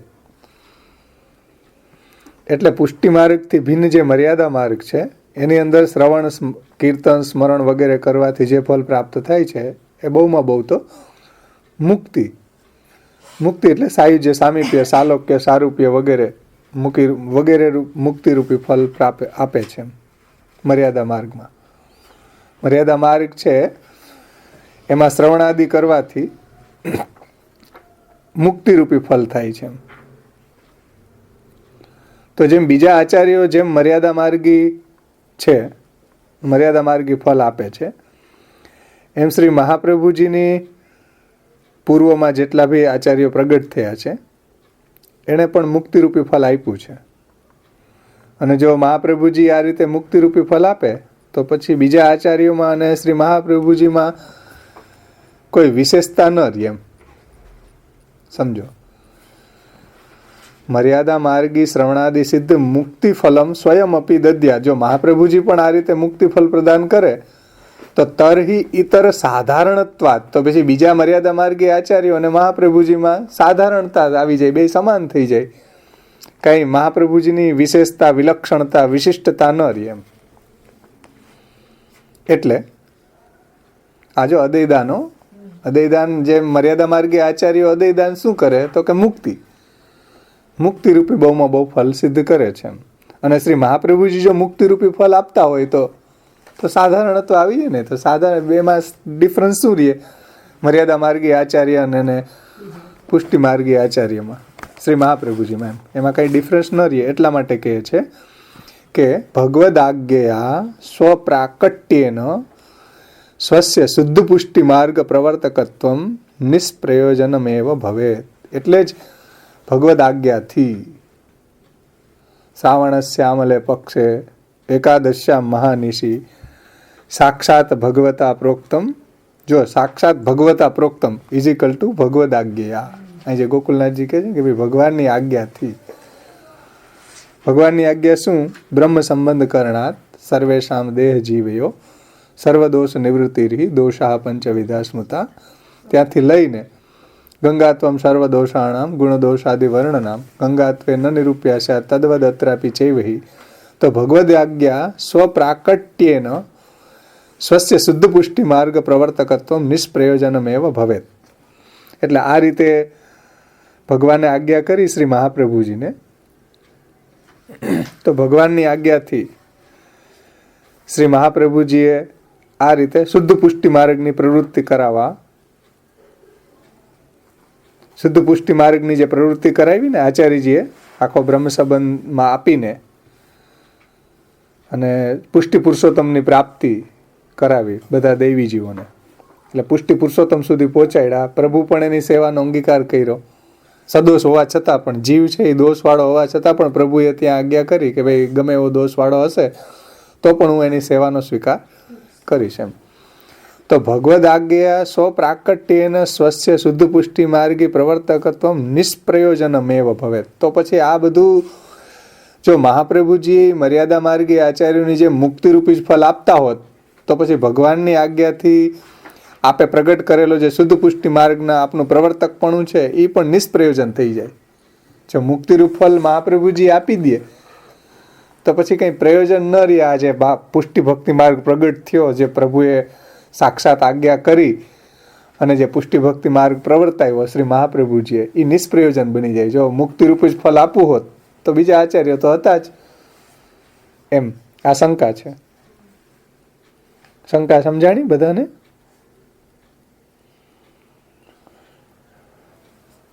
શંકા ફરીથી સાંભળો.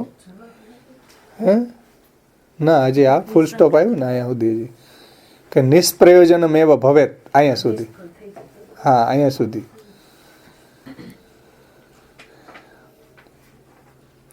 એટલે ફરીથી આને આપણે દ્રઢ કરી લે કે પુષ્ટિ ભક્તિ માર્ગથી ઇતર, પુષ્ટિ માર્ગ અતિરિક્ત કોણ? તો કે મર્યાદા માર્ગી શ્રવણાદિ સિદ્ધ. મર્યાદા માર્ગી શ્રવણાદિ સિદ્ધ થાય તો શું ફલ મળે? મુક્તિ ફલમ. મુક્તિ ફલમ સ્વયંપી દદ્યા. જો મહાપ્રભુજી પણ મુક્તિ ફલ પ્રદાન કરે તો તરહી ઇતર સાધારણત્વાત, તો પછી એનામાં આપણા પુષ્ટિ ભક્તિ માર્ગની અંદર કે એ આચાર્યોમાં આ આચાર્યમાં ડિફરન્સ શું રહે? કાંઈ ન રહે. એટલું જ નહીં, ભગવાનની આજ્ઞાથી સ્વપ્રાકટ્યેન સ્વસ્ય શુદ્ધ પુષ્ટિ માર્ગ પ્રવર્તકત્વ નિષ્પ્રયોજનમેવ ભવેત. તો પછી ભગવાનની આજ્ઞાથી આજે શુદ્ધ પુષ્ટિ માર્ગ પ્રગટ કર્યો એ નિષ્પ્રયોજન થઈ જાય. સમજાય? આ શંકા છે. એટલે આ પ્રોબ્લેમ છે અહીંયા કે જો મહાપ્રભુજી મુક્તિ પ્રદાન કરતા હોય તો પછી આજે શુદ્ધ પુષ્ટિ ભક્તિ માર્ગ પ્રગટ કરવાનું ઔચિત્ય શું? એ ન રહે, એમ નિષ્પ્રયોજન થઈ જાય. કહેવાનું તાત્પર્ય સમજો. હા, તો પછી એનામાં ને શ્રી મહાપ્રભુજીમાં ડિફરન્સ શું રહે? એટલે બીજા આચાર્યોની સેમ એ સાધારણત્વ થઈ જાય ને એમ. અને ભગવાનની આજ્ઞાથી જે આ શુદ્ધ પુષ્ટિ માર્ગ પ્રગટ કર્યો, શ્રાવણ શ્યામલે પક્ષે ભગવાને પ્રગટ થઈને આજ્ઞા કરી, એ પ્રમાણે શ્રી મહાપ્રભુજીએ શુદ્ધ પુષ્ટિ માર્ગની પ્રવૃત્તિ કરાવી, એ નિષ્પ્રયોજન થઈ જાય, નિરર્થક થઈ જાય. તો દેવી જીવો નિજ ફલ રહિતા વ્રજાધીપની પ્રાપ્તિ વગેરે એનું જન્મારો નિષ્પ્રયોજન થઈ જાય ને. તો દૈવી સૃષ્ટિ વ્યર્થ થઈ જાય, ભગવાનની પ્રાપ્તિ વગર નિરર્થક થઈ જાય.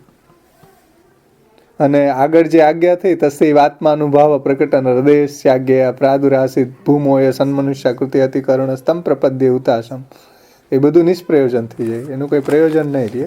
એટલે કે ગોકુલનાથજી કિંચ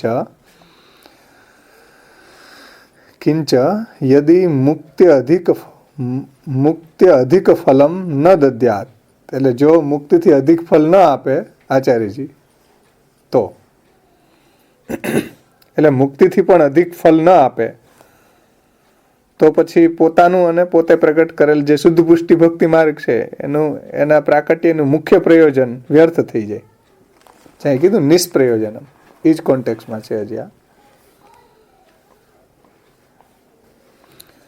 કે કિંચ યદિ મુક્ત્ય અધિક ફલમ ન દદ્યાત તર્હિ સ્વસ્ય સ્વપ્રકટિત શુદ્ધ પુષ્ટિ માર્ગસ્ય ચ પ્રાકટ્યમ અસાધારણ પ્રયોજન અભાવાત વ્યર્થમેવ ભવેત. હજી જ વાત કહે છે કે જો કિંચ યદિ મુક્તિ અધિકમ ફલમ ન દદ્યા, જો મુક્તિથી અધિક ફલ શ્રી મહાપ્રભુજી ન આપે તો તર્હિ સ્વસ્ય એટલે પોતાનું અને સ્વપ્રકટિત શુદ્ધ પુષ્ટિ માર્ગ છે, અને પોતે પ્રગટ કરેલા શુદ્ધ પુષ્ટિ માર્ગનું સમજો. પોતાનું પ્રાગટ્ય અને પોતે પ્રગટ કરેલ જે શુદ્ધ પુષ્ટિ ભક્તિ માર્ગ છે એ પ્રાગટ્ય એ મુખ્ય પ્રયોજન વિના થઈ જાય. સ્વસ્ય અને સ્વપ્રકટિત શુદ્ધ પુષ્ટિ માર્ગસ્ય ચ પ્રાકટ્યમ અસાધારણ પ્રયોજન અભાવાત, એટલે અસાધારણ પ્રયોજનનો અભાવને કારણે, અસાધારણ પ્રયોજન શું હતું? તસ્યૈવ આત્માનુભાવ દૈવોદ્ધાર પ્રયત્નાત્મા.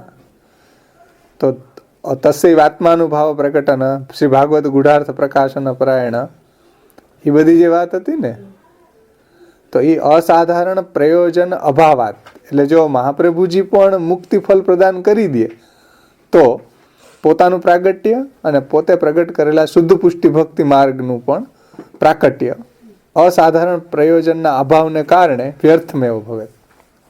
એટલે અસાધારણ પ્રયોજન જે સિદ્ધ ન થાય એને કારણે વ્યર્થ થઈ જાય. તો દૈવી સૃષ્ટિ નિજ ફલ રહિતા કોષાધીશમ તદે મેં કથમપી મનુજા પ્રાપ્નુયુર નૈવ દેવી સૃષ્ટિ વ્યર્થા ચ ભૂયા નિજ ફલ રહિતા દેવ વૈશ્વાનરેશા.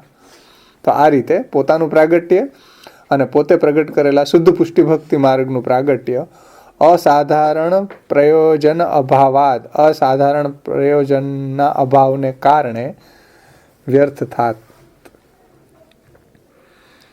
એટલે પુષ્ટિ ભક્તિ માર્ગનું પ્રાકટ્યનું મુખ્ય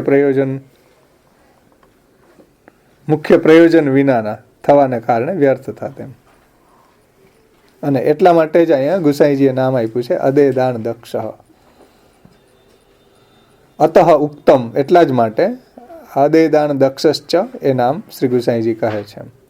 એટલે એ વ્યર્થ ન જાય, અસાધારણ પ્રયોજનનો અભાવ ન રહે એટલા માટે અદયદાન દક્ષ નામ આવી રહ્યું છે. સમજાણી અહીંયા સુધીની જે વાત?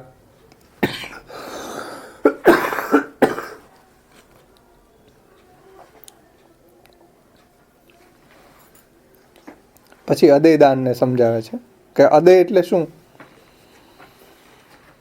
તો અદય એટલે શ્રી ગોકુલનાથજી કહે છે કે અદેયમ ભગવદ અતિરિક્તેન યદ દાતુમ અશક્યમ તસ્યાપી દાને દક્ષ અતિ સમર્થ ઇતિ અર્થ.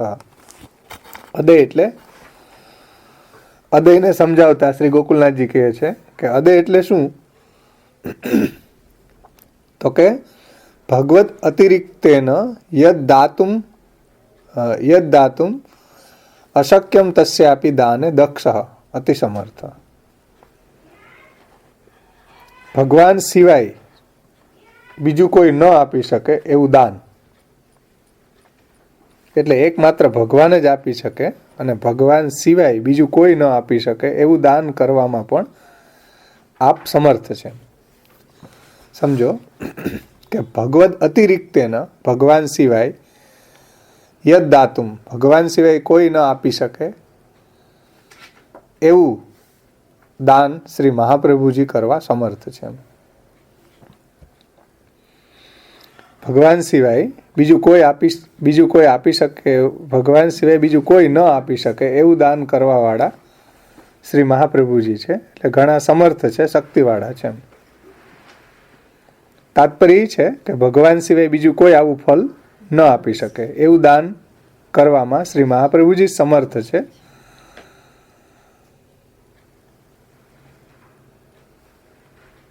એ વાત અહીંયા ગોકુલનાથજી સમજાવે છે કે ભાઈ ભગવાન જ આપી શકે, ભગવાન સિવાય કોઈ ન આપી શકે એવું દાન શ્રી મહાપ્રભુજી આપવા સમર્થ છે.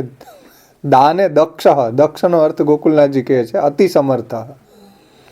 દક્ષનો મતલબ શ્રી મહાપ્રભુજી સમર્થ છે, અતિ સમર્થ છે, દક્ષ છે એવો અર્થ છે. એવમ તર્હિ ઇતર માર્ગ સાધન પ્રાપ્ય મુક્ત્યાદિક ફલદાને સામર્થ્યમ ન ભવિષ્યતિ ઇતિ આશંકા નિરાશાય અત્ર ચકાર સમુચ્ચયાર્થમ.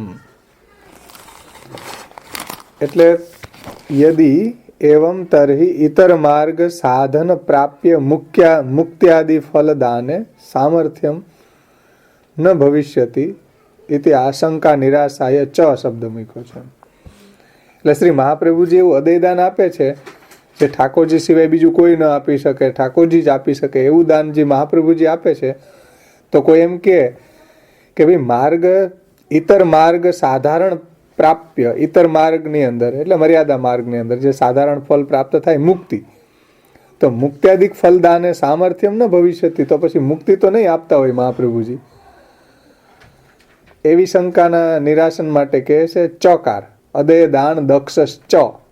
તો એ ચ શબ્દ છે એનાથી બતાવે છે કે ભાઈ મુક્તિ પણ આપે છે અને અદય દાન આપવામાં પણ આપ ચતુર છે. તો એ સમુચ્ચય માટે બતાવ્યું છે કે મુક્તિ આદિ ફલે આપે છે, એટલે બીજા પણ ફલ આપે છે શ્રી મહાપ્રભુજી, અને અદય દાન આપવામાં પણ શ્રી મહાપ્રભુજીનું ચાતુર્ય છે. સમુચ્ચયાર્થ એટલે શું? બે આપે છે એમ. મર્યાદા માર્ગી જે મુક્તિ વગેરે ફલ છે એ પણ જે મર્યાદા જીવો છે એને આપી શકે છે, મહાપ્રભુજી સમર્થ છે. તો અદય દાન દક્ષ ચકારને સમજાયો ગોકુલનાથજી. ચ એટલે શું? તો કે ચ એટલે સમુચ્ચયાર્થમ. સમુચ્ચય એટલે શું?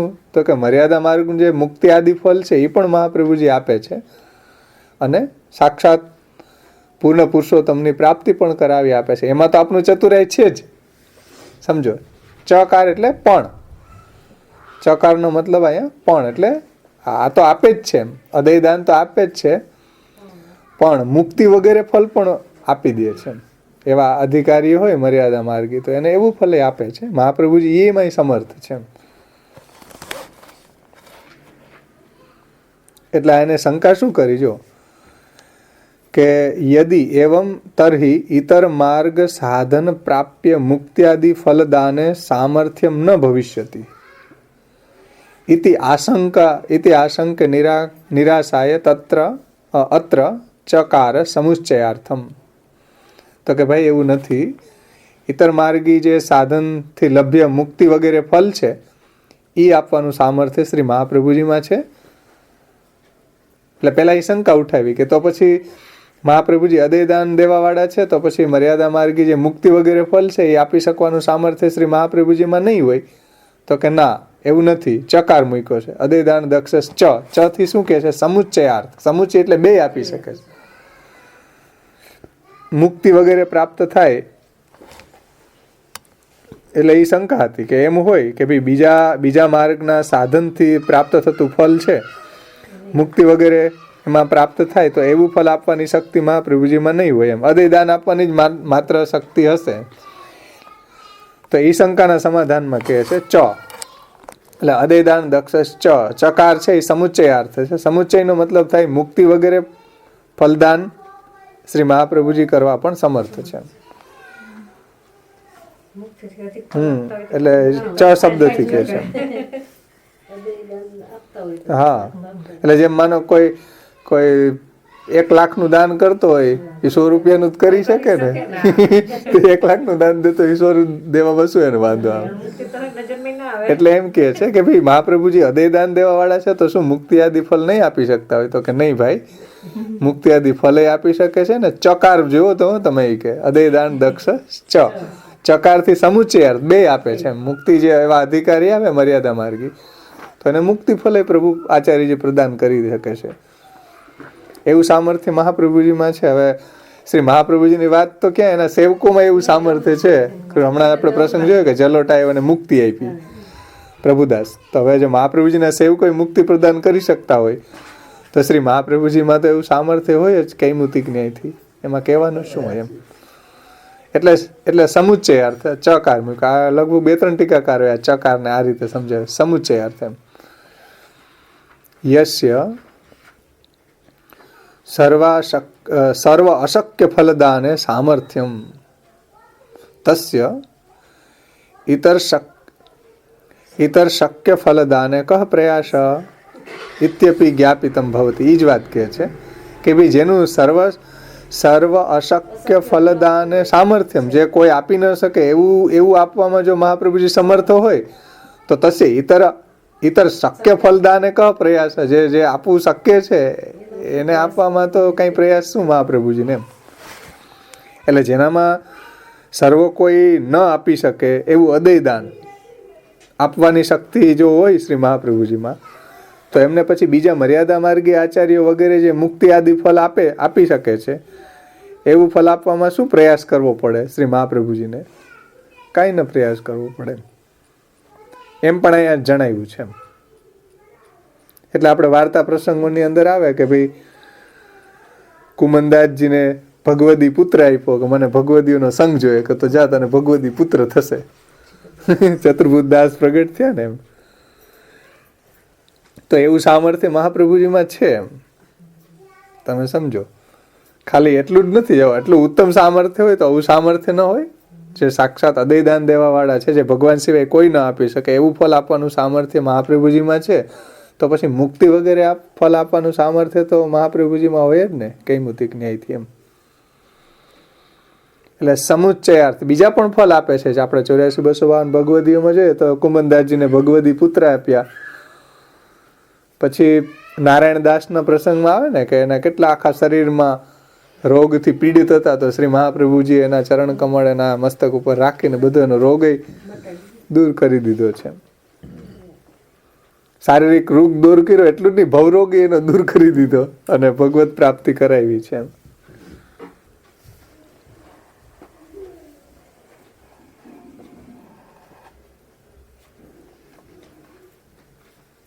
એટલે અહીં ચકાર છે.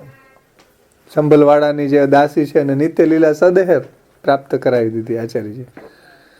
તો આ રીતે શ્રી મહાપ્રભુજી અદયદાન દેવામાં ચતુર છે, સમર્થ છે, દક્ષ છે, એમ શ્રી ગોકુલનાથજીએ સમજાવ્યું આપણને. ત્યાર પછી શ્રી રઘુનાથજી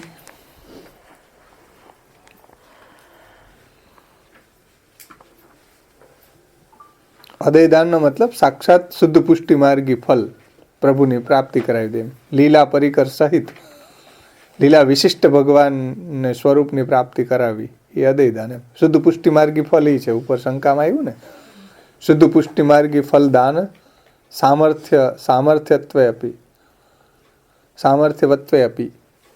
તો શુદ્ધ પુષ્ટિ માર્ગી ફલ શું? સાક્ષાત ભગવાન પૂર્ણ પુરુષોત્તમ પરબ્રહ્મ શ્રી કૃષ્ણ સાથે સંબંધ કરી દેવો. એ જે મુક્તિથી પણ અધિક છે, જે અતિ દુર્લભ છે. શ્રુતિ આદિ વગેરે અનેક ભક્તોને પણ દુષ્પ્રાપ્ય છે, દુર્લભ છે. બ્રહ્માદિ દેવોને પણ દુર્લભ છે. એવું ફલ શ્રી મહાપ્રભુજી અદય કોઈ ન આપી શકે ભગવાન સિવાય. એવું ફલ આપવામાં શ્રી મહાપ્રભુજી સમર્થ છે. અને ચકારથી બીજા પણ ફલ આપવામાં સમર્થ છે. ચકારથી મુક્તિ આદિ ફલ આપવા પણ શ્રી મહાપ્રભુજી સમર્થ છે. એના ભક્તોય સમર્થ છે. ત્યાર પછી શ્રી રઘુનાથજી કહે છે,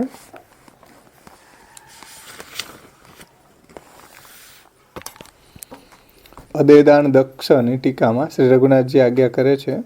એમાં એને કોઈ ઉત્થાનિકા નથી લીધી, સીધો અર્થ જ સમજાવી દીધો છે.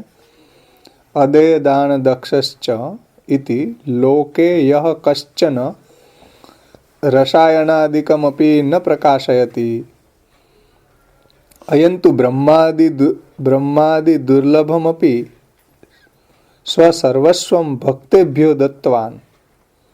એટલે લોકની અંદર આપણને એવું જોવા મળે છે કે જે કશ્ચન રસાયણાદિકમપી, જે અમૃત હોય, રસાયણ હોય, એવું ઔષધિ હોય, એ કોઈ બીજાને બતાડે નહીં. હીરા મણી પન્ના સોનાના, અહીં ખાલી રસાયણ તો એક ઉપલક્ષણ છે, પણ એવી કિંમતી વસ્તુ હોય એ લોકની અંદર બીજાને પ્રકાશિત નથી કરતો કોઈ. એમ તેજુરીમાં એને સંતાડીને રાખે છે. એમ લોકમાં એવું આપણે જોઈએ છે. શું જોઈએ? તો કે કશ્ચન રસાયણાદિકમપી ન પ્રકાશયતિ. જે રસાયણ છે, અમૃત છે, અથવા તો એવી કોઈ કિંમતી વસ્તુ છે, એને એ પ્રકાશ નથી કરતો, એટલે બીજાને એ બતાવતો નથી.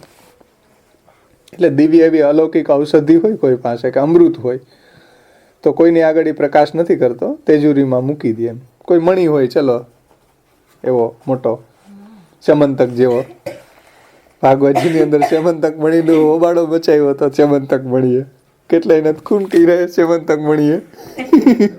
એવો મણી હોય તો એ પ્રકાશ ન કરે કોઈની આગળ. એક દ્રષ્ટાંત છે, એના દ્વારા શ્રી રઘુનાથજી સમજાવે છે. શું એ આપણે સમજવાનું છે કે કોઈ એવી કિંમતી વસ્તુ હોય બીજાને આગળ પ્રકાશ નથી કરતો. એવી રીતના અયંતુ બ્રહ્માદિ દુર્લભમપી સ્વસર્વસ્વમ ભક્તેભ્યો દત્તવાન. જે બ્રહ્માજી જેવા મોટા મોટા દેવતાઓને પણ જે દુર્લભ છે, જે પોતાનું સર્વસ્વ છે, એમ ઠાકોરજી, એ પણ શ્રી મહાપ્રભુજી ભક્તેભ્યો, ભક્તોને દત્તવાન, ભક્તોને આપે છે. લોકની અંદર એવું કોઈ નથી આપતું, પણ શ્રી મહાપ્રભુજી મહાકારુણિક છે ને, વિભુ છે, અને અદયદાન દક્ષશ્ચ છે. એટલે કહે છે કે ભાઈ બ્રહ્માજી જેવા મોટા મોટા દેવતાઓ છે, એને પણ દુર્લભ, જે પોતાનું સર્વસ્વ છે ઠાકોરજી, તે આપ ભક્તોને દાન કરે છે. એમ શ્રી રઘુનાથજી કહે છે કે અયંતુ બ્રહ્માદિ દુર્લભમપી સ્વ સર્વસ્વમ. એટલે શ્રી મહાપ્રભુજી ઠાકોરજી પધરાવતા ત્યારે કહેતા કે ભાઈ મેરો સર્વસ્વ તો કો પધરાઈ દે રહ્યો, તું ઉनको અપનો સર્વસ્વ કરી જાન્યો. તો એ જો એ શબ્દ મૂક્યો રઘુનાથજીએ, સર્વસ્વમ.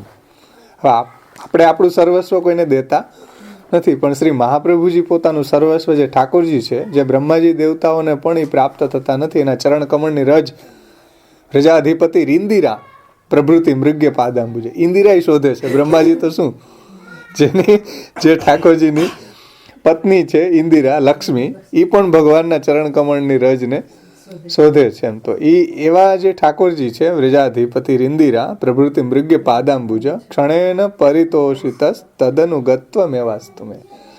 તો એવા પ્રભુ છે કે જેના ચરણ કમળની રજ બ્રહ્માજી શોધે છે. મહાપ્રભુજી પાસે હવે કાળજી બધાને દેવાય. આપણે આપણો છોકરો કોકને ફોકવો હોય તો દઈ શકીએ ન દે. સામાન્ય તો એને કેટલા પણ શ્રી મહાપ્રભુજી શ્રી રઘુનાથજી કહે છે કે મહાપ્રભુજી એવા અદયદાન દેવામાં દક્ષ છે, ચતુર છે, સામર્થ્યવાળા છે, કે બ્રહ્માજી જેવા દેવતાઓને પણ દુર્લભ સ્વ સર્વસ્વમ, પોતાનું સર્વસ્વ ઠાકોરજી ભક્તેભ્યો દત્તવાન, ભક્તોને દાન કરે છે. તો શ્રી મહાપ્રભુજીને ભક્તો ઉપર એ પ્રેમ એટલો જ છે. એટલે ભક્તોને દાન કરે છે. અને અતો અદયસ્યાપી દાને દક્ષ પ્રવીણ, એટલે આવું અદય દાન આપવામાં શ્રી મહાપ્રભુજી પ્રવીણ છે. એમ દક્ષનો મતલબ અહીંયા અર્થ કર્યો, જો પ્રવીણ વાં સમર્થ કર્યો હતો ને, દક્ષ અતિ સમર્થ, ગોકુલનાથજી અતિ સમર્થ કીધું, અહીંયા દક્ષનો અર્થ કર્યો છે શ્રી રઘુનાથજીએ પ્રવીણ, માસ્ટરી છે. એમ આપણે કહીએ ને આમાં આની બહુ પ્રવીણતા છે, ચતુરાઈ. એમ તો આવું અદયદાન કરવામાં શ્રી મહાપ્રભુજી પ્રવીણ છે. અને ચકારને સમજાવે છે કે ચકારા દેશ્યાપી, તો ચકાર છે એ દેવામાં પ્રવીણ છે. એમ એટલે જે દેય વસ્તુ છે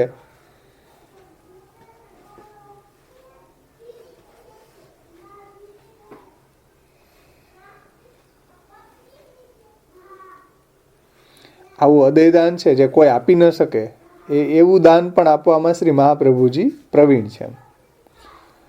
અને ચકારા દેશ્યાપી, એટલે ચકાર છે એટલે જે દેય વસ્તુ છે એ બધા નથી આપતા, પણ શ્રી મહાપ્રભુજી આપે છે. આવું જે ઉપર કીધું ને રસાયણાદિ જે ઉત્તમ વસ્તુ હોય એ બીજા લોકો આપતા નથી, એમ પણ આ શ્રી આચાર્યજી આપે છે. આપણી પાસે કોઈ એવી દુર્લભ ચીજ હોય આપણે બીજાને નથી આપતા. બાલબોધમાં કીધું ને, લોકે પિયત પ્રભુર ભૂંગતે ન તન્ને યચ્છતિ કરી છે. લોકમાં જે પોતે ભોગ કરતો હોય બીજાને આપતો નથી. જે વેસ્ટેજ પડ્યું હોય ને એ આપે એટલે લેતો જા, પણ લોકે પિયત પ્રભુર ભૂંગતે ન તન્ને યચ્છતિ કરી છે. લોકમાં પોતે ભોગવતો હોય બીજાને આપતો નથી. પણ શ્રી મહાપ્રભુજી કેવા છે કે પોતાનું સર્વસ્વ જે ઠાકોરજી છે એ નિજજનોને દાન કરે છે. એવા આપ સમર્થ છે, મહાકારુણિક છે અને વિભુય છે, અને અદય દાન દેવામાં ચતુર છે આપ શ્રી આચાર્યજી. તો એ વાત શ્રી રઘુનાથજી અહીંયા સમજાવી છે. એટલે બીજા જે નથી આપતા, એમ દેશ આપી એટલે જે બીજા નથી આપી શકતા પણ મહાપ્રભુજી આપે છે, એમ ચકારથી. એમ ઉપર જે એક્ઝામ્પલ આપ્યું ને એના સંદર્ભમાં કે બીજા લોકો છે એ કશ્ચન રસાયણાદિકમ અપી ન પ્રકાશે, એવું જે ઉત્તમ વસ્તુ હોય, ઔષધિ હોય, અમૃત હોય, એને એ બીજાને એને પ્રકાશ નથી કરતા કે બીજાને બતાડતા પણ નથી. એમ પણ શ્રી મહાપ્રભુજી છે નિજજનોને ભક્તિભ્યો શબ્દ મૂક્યો, એના ભક્તોને શ્રી મહાપ્રભુજી આપે છે. અને આપે છે દેશ્યાપી દાને દક્ષ પ્રવીણ, એટલે એમાં મહાપ્રભુજીની માસ્ટરી છે, ચતુરાઈ છે. એવાને જ આપે છે. જે એને નભાવી શકશે એને જ મહાપ્રભુજી એ રીતે પ્રભુની પ્રાપ્તિ પ્રભુ પધરાવી આપે છે. ઘણા એવા આવ્યા હતા કે ભાઈ એને આચાર્યજી કીધું તો શું સેવા નાહી નિભેગી, તું હસ્તાક્ષર કો ભોગ ધરી કે લઈયો. તો એવા હતા કે ભાઈ જેનાથી હા તો નભી શકે એમ નહોતી, તો એને એમ કીધું કે તું છે એ હસ્તાક્ષર ને ભોગ ધરીને લેજે. અને ચકાર પ્રવીણ શબ્દ છે ને એની માસ્ટરી છે.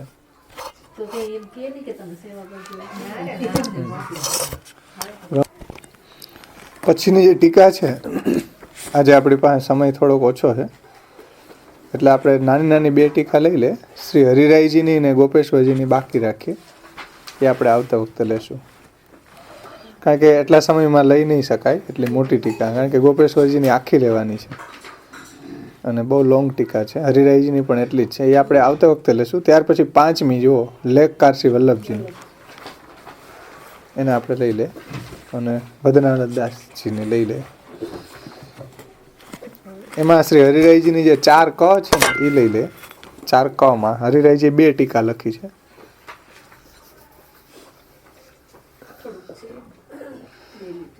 ચાર ક 87માં પેજ ઉપર જો શ્રી હરિરાયજીની 4 ક ટીકા છે. એમાં શ્રી હરિરાયજી કહે છે કે મહાકારુણિકમ ઇતિ કરુણા સામર્થ્યવત્વાય વિભુ ઇતિ. શ્રી મહાપ્રભુજી મહાકારુણિક છે અને સામર્થ્ય પણ એવું છે આપશ્રીનું. સામર્થ્યની સાથે સાથે કરુણાય છે. એમ પછી અદયદાનની ટીકામાં શ્રી હરિરાયજી કહે છે કે ભગવત અધિક સામર્થ્યવત્વાય અદયદાન. ઠાકોરજી કરતા વિશેષ સામર્થ્ય છે મહાપ્રભુજીમાં અદયદાનનું. જો હરિરાયજી કહે છે કે ભગવત અધિક સામર્થ્ય વત્વાય, કારણ કે ઠાકોરજી ઘણા ના પાડી દીધી કે ભાઈ લીલાનો અનુભવ નહીં થાય, પણ શ્રી મહાપ્રભુજીએ કરાયો છે. એને આવે ને વાર્તા પ્રસંગોમાં આવે કે શ્રી ઠાકોરજી એમ બુલા મિશ્રને કીધું કે ભાઈ, બુલા મિશ્રને ઠાકોરજીના દર્શન થયા તો એને એમ કીધું કે મારે તો ભક્તિ જોઈએ. તો ઠાકોરજી કે ભાઈ એવું ન આપું, એ તને શ્રી મહાપ્રભુજી આપશે. એટલે અહીં શ્રી હરિરાયજી શું કહેજો, ભગવત અધિક સામર્થ્ય વત્વાય અદે દાન દક્ષ ચૈતી, કે ભગવાન કરતા પણ વધારે સામર્થ્ય શ્રી મહાપ્રભુજીમાં છે. આનો કોઈ રોંગ અર્થ નહીં કરતા, વલ્લભપંથ નથી કાઢવાનો અહીંથી કે જો કીધું ને હરિરાયજીએ ઠાકોરજી કરતા વધારે સામર્થ્ય, પકડો હવે વલ્લભને, ઠાકોરજીની સેવા બંધ કરો, એવું કરવાનું નથી. પણ અહીંયા કંઈક તાત્પર્ય જુઓ, કહેવાનું અભિગમ શ્રી હરિરાયજીનો એવો છે કે ઠાકોરજી અવતાર દશા હતી ત્યારે તો પ્રભુએ રૂપ જેવું પ્રગટ કર્યું હતું કે બધા એમાં આસક્ત થઈ ગયા, પ્રપંચને ભૂલી અને ભગવાનમાં આસક્તિ એની દ્રઢ થઈ ગઈ. પણ જ્યારે અવતાર દશા નથી ત્યારે પ્રભુને આચાર્ય દ્વારા અંગીકૃતિ છે, જે આપણે આગળ જઈએ ને અંગીકૃતો સમર્યાદ અંગીકાર છે. એટલે ભગવાને પણ એવા કેટલા ભગવદીઓને શ્રી મહાપ્રભુજીને શરણે મોકલા. એમ આપણે જોઈએ છીએ વાર્તા પ્રસંગોમાં રસખાન વગેરે છે. તો એનું કારણ શું કે ભગવાનને ત્યારે ઉદ્ધારની જે પ્રક્રિયા છે, એટલે ઉદ્ધાર જે ભગવાનને કરવો છે એ શ્રી મહાપ્રભુજી દ્વારા ઉદ્ધાર કરવો છે, એ પ્રક્રિયા છે, એ પ્રણાલી છે. એટલે ભગવાને પણ કોઈને ના પાડી છે ભક્તિ આપવાની, પણ શ્રી મહાપ્રભુજી એને આપી છે, અથવા ભગવાને જ એને મહાપ્રભુજી પાસે મોકલા છે. એવા પ્રસંગો આપણે જોઈએ 8452 ભગવદીઓમાં ઘણા છે. એટલે ભગવત અધિક સામર્થ્ય વત્વાય, ભગવાન કરતા પણ અધિક સામર્થ્ય શ્રી આચાર્યજીમાં છે. શ્રી મહાપ્રભુજી એવા છે કે ઠાકોરજીને લીલાનો અનુભવ જણાવવાનું ના પાડી દે, પણ શ્રી મહાપ્રભુજીની કૃપાથી એને લીલાનો અનુભવ થાય છે, પ્રભુ એને વશ થઈ જાય છે. અદયદાન દક્ષશ્ચ ઇતિ, એમાં અદયદાન શું છે તો એ બતાવે છે કે અદયમ ભગવતો અલૌકિક સામર્થ્યમ. અદયદાન એટલે ભગવત સેવામાં એવું અલૌકિક સામર્થ્ય મળી જવું આપણને, કે જે વાત સેવા ફલમાં મહાપ્રભુજીએ સમજાવી છે, યાદૃશી સેવના પ્રોક્તા તત્સિદ્ધો ફલમ ઉચ્યતે અલૌકિકસ્ય દાને ચાદ્ય સિદ્ધ્યન મનોરથ. એનો જે આદ્ય મનોરથ સિદ્ધ થાય છે એવું અલૌકિક સામર્થ્ય ભૂતલ ઉપર જ એનો દેહ એવો અલૌકિક બની જાય, એવું અલૌકિક સામર્થ્ય પ્રદાન કરવા વાળા શ્રી મહાપ્રભુજી છે. એ મહાપ્રભુજીનું અદયદાન છે કે એવું અલૌકિક સામર્થ્ય તદા સેવા આધિદૈવિકી, સેવા જે છે એની આધિદૈવિક થઈ જાય. ઠાકોરજી માગી માગીને આરોગે, જેમ 8452 ભગવદીઓ પાસે પ્રભુ જે રીતે એની સેવા અંગીકાર કરતા એ રીતે એવું અલૌકિક સામર્થ્ય શ્રી મહાપ્રભુજી દેવામાં ચતુર છે. દક્ષતા એટલે દક્ષતા તથા ઉપાયવત્વમિતિ. જો અદયદાન એટલે શું, અદયમ ભગવતો આ અલૌકિક સામર્થ્યમ, કે એ કોઈને આપી શકાય એવી નથી ને, અલૌકિક સામર્થ્ય શ્રી મહાપ્રભુજી આપે છે. અને દક્ષ એટલે શું તો કે ઉપાયવત્વમ, એવું અલૌકિક સામર્થ્ય કઈ રીતે સિદ્ધ થશે એનો ઉપાય આપ જ બતાવે છે પાછો 16 ગ્રંથમાં. એનો ઉપાય પણ શ્રી હરિરાયજી એમ કહે છે કે શ્રી મહાપ્રભુજી જ બતાવે. કૃષ્ણ સેવા સદા કાર્યા માનસીશા પરામતા ચેતસ્તત પ્રવણમ સેવા તત્સિદ્ધ્ય તનુવિત્તજા બીજ દાઢર્ય પ્રકારસ્તુ ગૃહે સ્થિત્વા સ્વધર્મત અવ્યાવ્રતો ભજેત કૃષ્ણમ પૂજ્યા શ્રવણાદેવી સર્વદા સર્વભાવેન ભજનીય વ્રજાધીપ વગેરે. તો એનો ઉપાય દક્ષતાનો અર્થ શ્રી હરિરાયજી કરે છે કે ઉપાયવત્વમિતિ, ઉપાય પણ શ્રી મહાપ્રભુજી બતાવે છે કે અલૌકિક સામર્થ્ય ભક્તમાં કઈ રીતે વિકસિત થાય એના બધા ઉપાય શ્રી મહાપ્રભુજી સમજાવી રહ્યા છે. યાદૃશી સેવના પ્રોક્તા તત્સિદ્ધ ફલમ ઉચ્યતે અલૌકિક હિ દાને હિ ચાદ્ય સિદ્ધ્યન મનોરથ.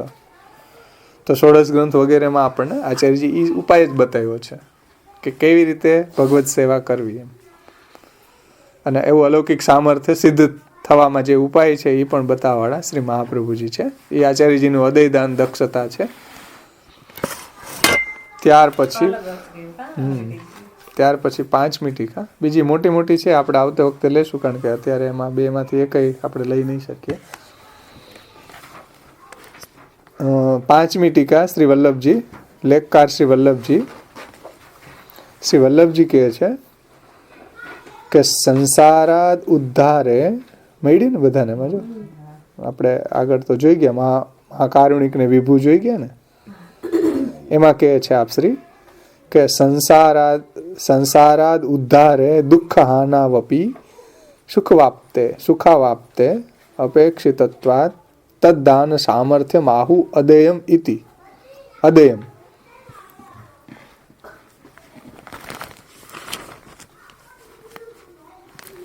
એટલે સંસારાદ ઉદ્ધારે શ્રી મહાપ્રભુજી કેવા છે, તો આગળ આપણે જોઈ ગયા કે મહાકારુણિક છે અને વિભુય છે. તો મહાકારુણિક અને વિભુ હોવાથી ભક્ત જે સંસારમાં પડેલો છે એ સંસારાદ ઉદ્ધારે, સંસારમાંથી પણ એનો ઉદ્ધાર શ્રી મહાપ્રભુજી કરે છે. એટલે જીવને, ભક્તને સંસારમાંથી બહાર કાઢીને પછી દુઃખ હાનાવપી, અને એના બધા દુઃખને પણ શ્રી મહાપ્રભુજી દૂર કરે છે. સંસારમાં પડેલા જીવ છે, ભક્ત છે, એનો સંસારમાંથી ઉદ્ધારે કરે છે અને બધા એના દુઃખ છે એને દૂર પણ કરે છે. એટલું જ નહીં, સુખાવાપ્તે, એને આનંદની પ્રાપ્તિ, અદેય દાનની પણ પ્રાપ્તિ કરાવે છે. એટલે સુખાવાપ્તિ, ભગવત પ્રાપ્તિ, ભગવદ આનંદ પણ એને આપે છે. એટલે ખાલી રોગની ચિકિત્સા કરે છે એટલું જ નહીં, સ્વાસ્થ્ય પ્રદાન કરે છે. રોગની ચિકિત્સા કરવી, તમારી બીમારી દૂર થઈ ગઈ તો એ સારી વાત છે, પણ સ્વાસ્થ્ય પ્રાપ્ત થવું એ પાછી અલગ વાત છે. એટલે જો ચિકિત્સા કરે છે, રોગ દૂર કરે છે, આ સંસારાદ ઉદ્ધારે દુઃખ હાનાવપી, સંસારમાંથી ઉદ્ધાર કરવો અને દુઃખ દૂર કરવું, એ બીમારી હતી આપણી, એ દૂર કરે છે અને આપણને સ્વાસ્થ્ય પ્રાપ્ત કરાવે છે. સ્વાસ્થ્ય એટલે અહીં કીધું સુખાવાપ્તે, આપણું સ્વાસ્થ્ય શેમાં છે? ભગવદ આનંદમાં. ભગવદ આનંદની પ્રાપ્તિ કરાવે છે, ભગવત સેવાની પ્રાપ્તિ કરાવે છે. તો એવા શ્રી મહાપ્રભુજી બેય કરે છે, અનિષ્ટ નિવારણ કરે છે અને ઈષ્ટ પ્રાપકતા પણ શ્રી મહાપ્રભુજીમાં છે. તો એ રીતે સુખાવાપ્તે એટલે સ્વાસ્થ્ય પ્રાપ્ત કરાવે છે. અને અપેક્ષિતત્વાત તદ્દાન સામર્થ્યમ આહુ અદેય લોભ સ્થાપિતમ કેનાપી ઉપાયેન અપ્રાપ્યમ અમૃતમ તદ્દાને દક્ષ. પછી આગળ કહે છે શ્રી વલ્લભજી કે એ રીતે એનું દુઃખને દૂર કરીને, સંસારમાંથી એનો ઉદ્ધાર કરીને અને એને સ્વાસ્થ્ય પ્રદાન કરે છે. એટલે અહીં સુખાવાપ્તેનો અર્થ થાય અને સાક્ષાત પ્રભુના સ્વરૂપાનંદનું પણ દાન કરે છે. એવું સામર્થ્ય શ્રી મહાપ્રભુજીમાં છે. અને આ સુખ કેવું છે? તો એ કહે છે કે અદેયમ. આ સુખ છે જે ભગવાન પ્રભુના સાક્ષાત સ્વરૂપાનંદની પ્રાપ્તિ થવી, એનું પણ દાન શ્રી મહાપ્રભુજી કરે છે. અદેય છે, એમ જે કોઈ આપી ન શકે એવું દાન કરવા વાળા શ્રી મહાપ્રભુજી છે.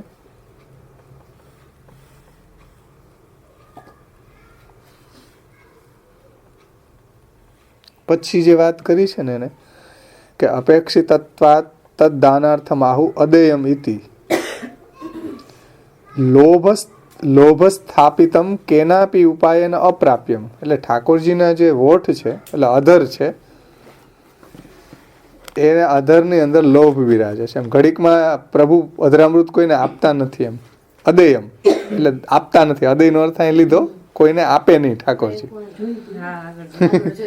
એટલે જેમ વિરાટ નાવમાં વર્ણન આવે ને કે ચંદ્ર મનસો જાતા ચક્ષુર સૂર્ય જાતા, એટલે ચંદ્ર મન છે, એમ ચક્ષુ સૂર્ય છે, જે વિરાટના સ્વરૂપમાં બધું સ્થિત છે ને, જેના એને પીઠમાં નર્ક સ્થિત છે. નર્કની પ્લેસમેન્ટ ક્યાં છે? વિરાટના પૃષ્ઠ ભાગમાં, પીઠમાં નર્ક છે. એમ ઠાકોર, એમ વિરાટના ચરણમાં તલાતલ, વિતલ, સુતલ, પાતાલ, ઉપરના પછી જનલોક, તપલોક, મહરલોક, સત્યલોક, આપણે એ ગળું છે, ઓલું કંઠ છે સત્યલોક, પછી ઉપર અક્ષર છે. તો એ રીતે આખું વિરાટની અંદર આ લોક છે, 7 લોક નીચે, 7 લોક ઉપર. હા, એવી રીતના બધું ભગવાનમાં સ્થિત છે. એમ જેમ દ્વિતીય સ્કંદની અંદર સ્થૂલ ધ્યાન આવે તો વૃક્ષો બધા રૂવાટા છે ઠાકોરજીના, નદીઓ છે એની નાડીઓ છે, પર્વતો અસ્થિ છે, તો વિરાટના વર્ણનની અંદર બધું આવે. એમ લોભ ક્યાં છે? તો કે અધર્મ. ઘડીકમાં ઠાકોરજી દાન નો, અધરામૃતનું દાન ન કરે, એ અદય છે. અહીં અદય વસ્તુ શું છે? અધરામૃત ઠાકોરજીનું. એટલે કીધું કે લોભ અદેયમ યદ લોભ સ્થાપિતમ. પ્રભુના ઓષ્ટમાં લોભ લોભાત્મક છે એમ. એટલે એ અધરામૃત કોઈને ઘડીકમાં આપે નહીં. કેનાપી ઉપાય ને અપ્રાપ્યમ, કોઈ ઉપાયથી આપતા નથી. એ અમૃતમ, એ અમૃત એટલે અધરામૃતમ. અધરામૃત પાન જે છે પ્રભુનું, એ કોઈને આપે નહીં. અને ઈ દાન કરવામાં મહાપ્રભુજી સક્ષમ છે, કારણ કે મહાપ્રભુજી ઠાકોરજીના મુખારવિંદ રૂપ છે.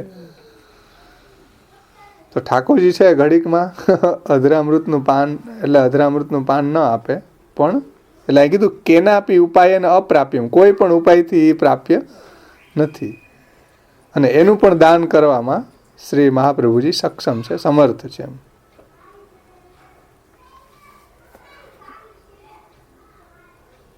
એટલે જે કોઈ ઉપાયથી પ્રાપ્ત ન થાય એવું અમૃતનું દાન આપવામાં શ્રી મહાપ્રભુજીની દક્ષતા છે, ચાતુર્ય છે, પટુતા છે, માસ્ટરી છે, સામર્થ્ય છે.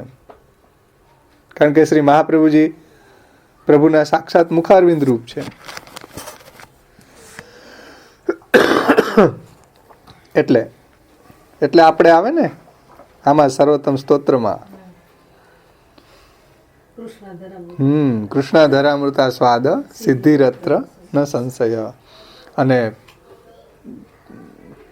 તદ પ્રાપ્તો વૃથા મોક્ષ તદાપ્તો તદ ગતાર્થતા અત સર્વોત્તમમ સ્તોત્રમ જપ્યમ કૃષ્ણ રસાર્થિભી. કૃષ્ણ રસાર્થિભી નો મતલબ જ આ કીધું, લોભ સ્થિતમ, ન્યાસ સ્થિત છે. કૃષ્ણ રસ જે છે ને એ અધરમાં સ્થિત છે. કૃષ્ણાધરામૃતા સ્વાદ છે એ ભગવાન કોઈને નથી આપતા. જો લોભ સ્થાપિતમ કેનાપી ઉપાય અપ્રાપ્યમ અમૃતમ.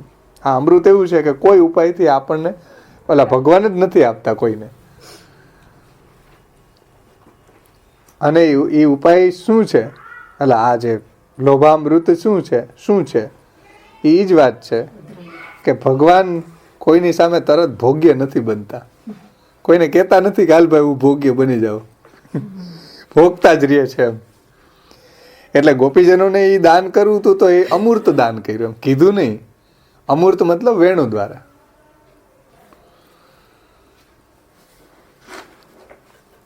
કોઈ વાત મૂર્ત હોય, આપણે અત્યારે શબ્દ બોલીએ, જેમ કીર્તનમાં આપણે સ્વર બોલીએ ને, એ અમૂર્ત કહેવાય. સ્વર બોલીએ એ મૂર્ત છે, કીર્તન બોલીએ એ મૂર્ત વિદ્યા કહેવાય. ને આપણે પછી એને હમણાં જે આપણે બોલ્યા ને,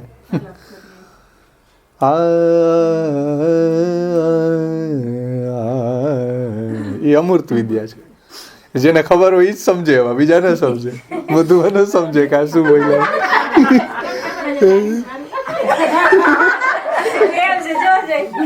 તો પછી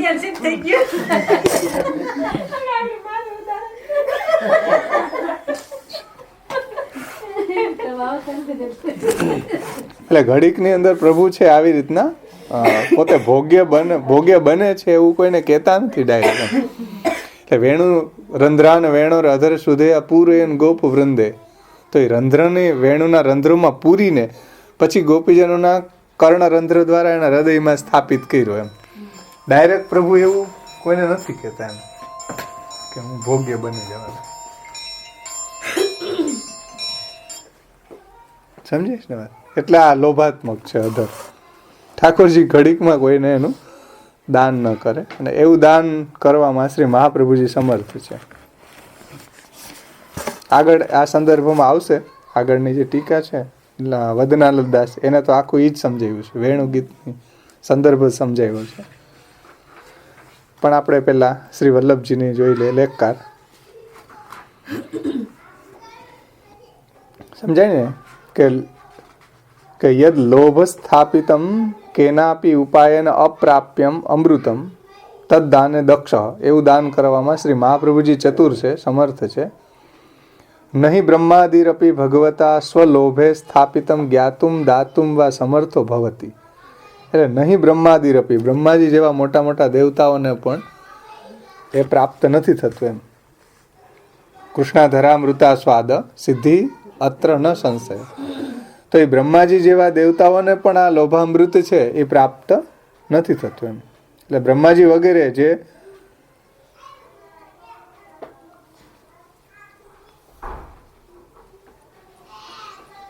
ભગવાનના જે ઓષ્ઠ ઉપર અમૃત છે, જે શબ્દ મૂક્યો છે કે બ્રહ્માજી વગેરે જે છે એને પણ ભગવાનના અધરમાં સ્થાપિત જે સુધા છે, જે અમૃત છે, એ બ્રહ્માજી વગેરેને પણ પ્રાપ્ત નથી થતું, પ્રાપ્ત નથી. તો એને પ્રાપ્ત નથી થતું તો પછી બ્રહ્માદિરપી ભગવતા સ્વલોભે સ્થાપિતમ જ્ઞાતુમ દાતુમ વા સમર્થો ભવતી નહીં. એટલે બ્રહ્માજી જેવાને પણ ભગવાન આવું દાન નથી કરતા અમૃતનું, સુધામૃતનું, તો પછી એ લોકો જાણવા અને દાન આપવા તો સમર્થ ક્યાંથી હોય? બ્રહ્માજી વગેરે. જ્ઞાતુમ એટલે જાણવા અને દાતુમ એટલે આપવા, દાન કરવા એમ. એટલે બ્રહ્માજી જેવાને પ્રાપ્ત નથી તો એને જાણી શકવાનું, એટલે એને જાણી નથી શકતા, જાણી શકવા એ સમર્થ નથી, આપવા સમર્થ નથી એમ. જો જાણી શકવા સમર્થ ન હોય તો પછી આપવા સમર્થ ક્યાંથી હોય એમ. બ્રહ્માજી એમ કે અમારે ફાકા છે અહીંયા, તમને ક્યાંથી આપીએ, અમને નથી મળ્યું. કૃષ્ણાધરામૃતા સ્વાદ અમને નથી મળતો, તમને ક્યાંથી આપીએ એમ. એટલે હા, અમે એને અભિલાષા કરીને બેઠા છીએ અહીંયા ફકીર બનીને. તો એ લેખકાર શું કે ભાઈ જ્ઞાતુમ દાતુમ વા સમર્થો ભવતી નહીં, ઉપર આગળ ના કીધું કે ભાઈ એને જાણવા માટે, એટલે બ્રહ્માજી જેવા નહીં, દુર્લભ છે એ પણ આને જાણી નથી શકતા અને એને આપી નથી શકતા એમ. જાણી જ નથી શકતા તો આપવાની વાત તો ક્યાં રહી એમ. દાતુમ જાણી નથી શકતા અને આપવાય સમર્થ નથી, પણ શ્રી મહાપ્રભુજીને એવું સામર્થ્ય છે કે એનો આપી શકે છે, જાણે છે, માણે પણ છે અને ભક્તોને પણ એ મણાવે છે, પ્રાપ્ત કરી આપે છે. એટલે આગળ કહે છે કે દક્ષ પદેન, આ અદયતા સમજાવી છે. અદયતા કોઈ આપી શકે નહીં, બ્રહ્માજી જેવાને પણ એનો અનુભવ નથી તો એ તો ક્યાંથી જાણી શકે ને આપી શકે. દક્ષ પદેન તદ દાન સામર્થ્યમ એતેષામેવ ઇતિ ઉક્તમ.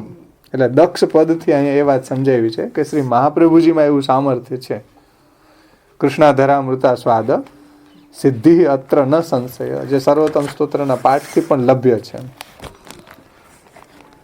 દક્ષ પદથી એનું દાન કરવાનું સામર્થ્ય શ્રી મહાપ્રભુજીમાં છે. દક્ષ પદે ન તદ દાન સામર્થ્યમ, આવું જે કૃષ્ણાધરામૃતા સ્વાદ છે એનું દાન કરવાનું સામર્થ્ય શ્રી મહાપ્રભુજીમાં જ છે. એમાં અહીંયા શ્રી વલ્લભજી કહે છે, બીજા કોઈનામાં નહીં.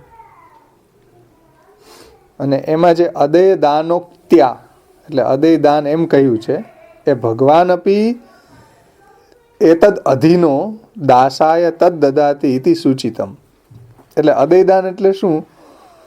તો કે ભગવાન શ્રી મહાપ્રભુજી દ્વારા જે શરણે આવે છે, જો દાસ બને છે, અદય દાનોક્ત્યા ભગવાન અપી એતદ અધીનો દાસાય તદ દદાતિ. એટલે જે મહાપ્રભુજીના શરણે આવે છે એનો દાસ બને છે, મહાપ્રભુજીની આજ્ઞા પ્રમાણે ચાલે છે, એવાને જ ભગવાન આપે છે, બધાને નથી આપતા.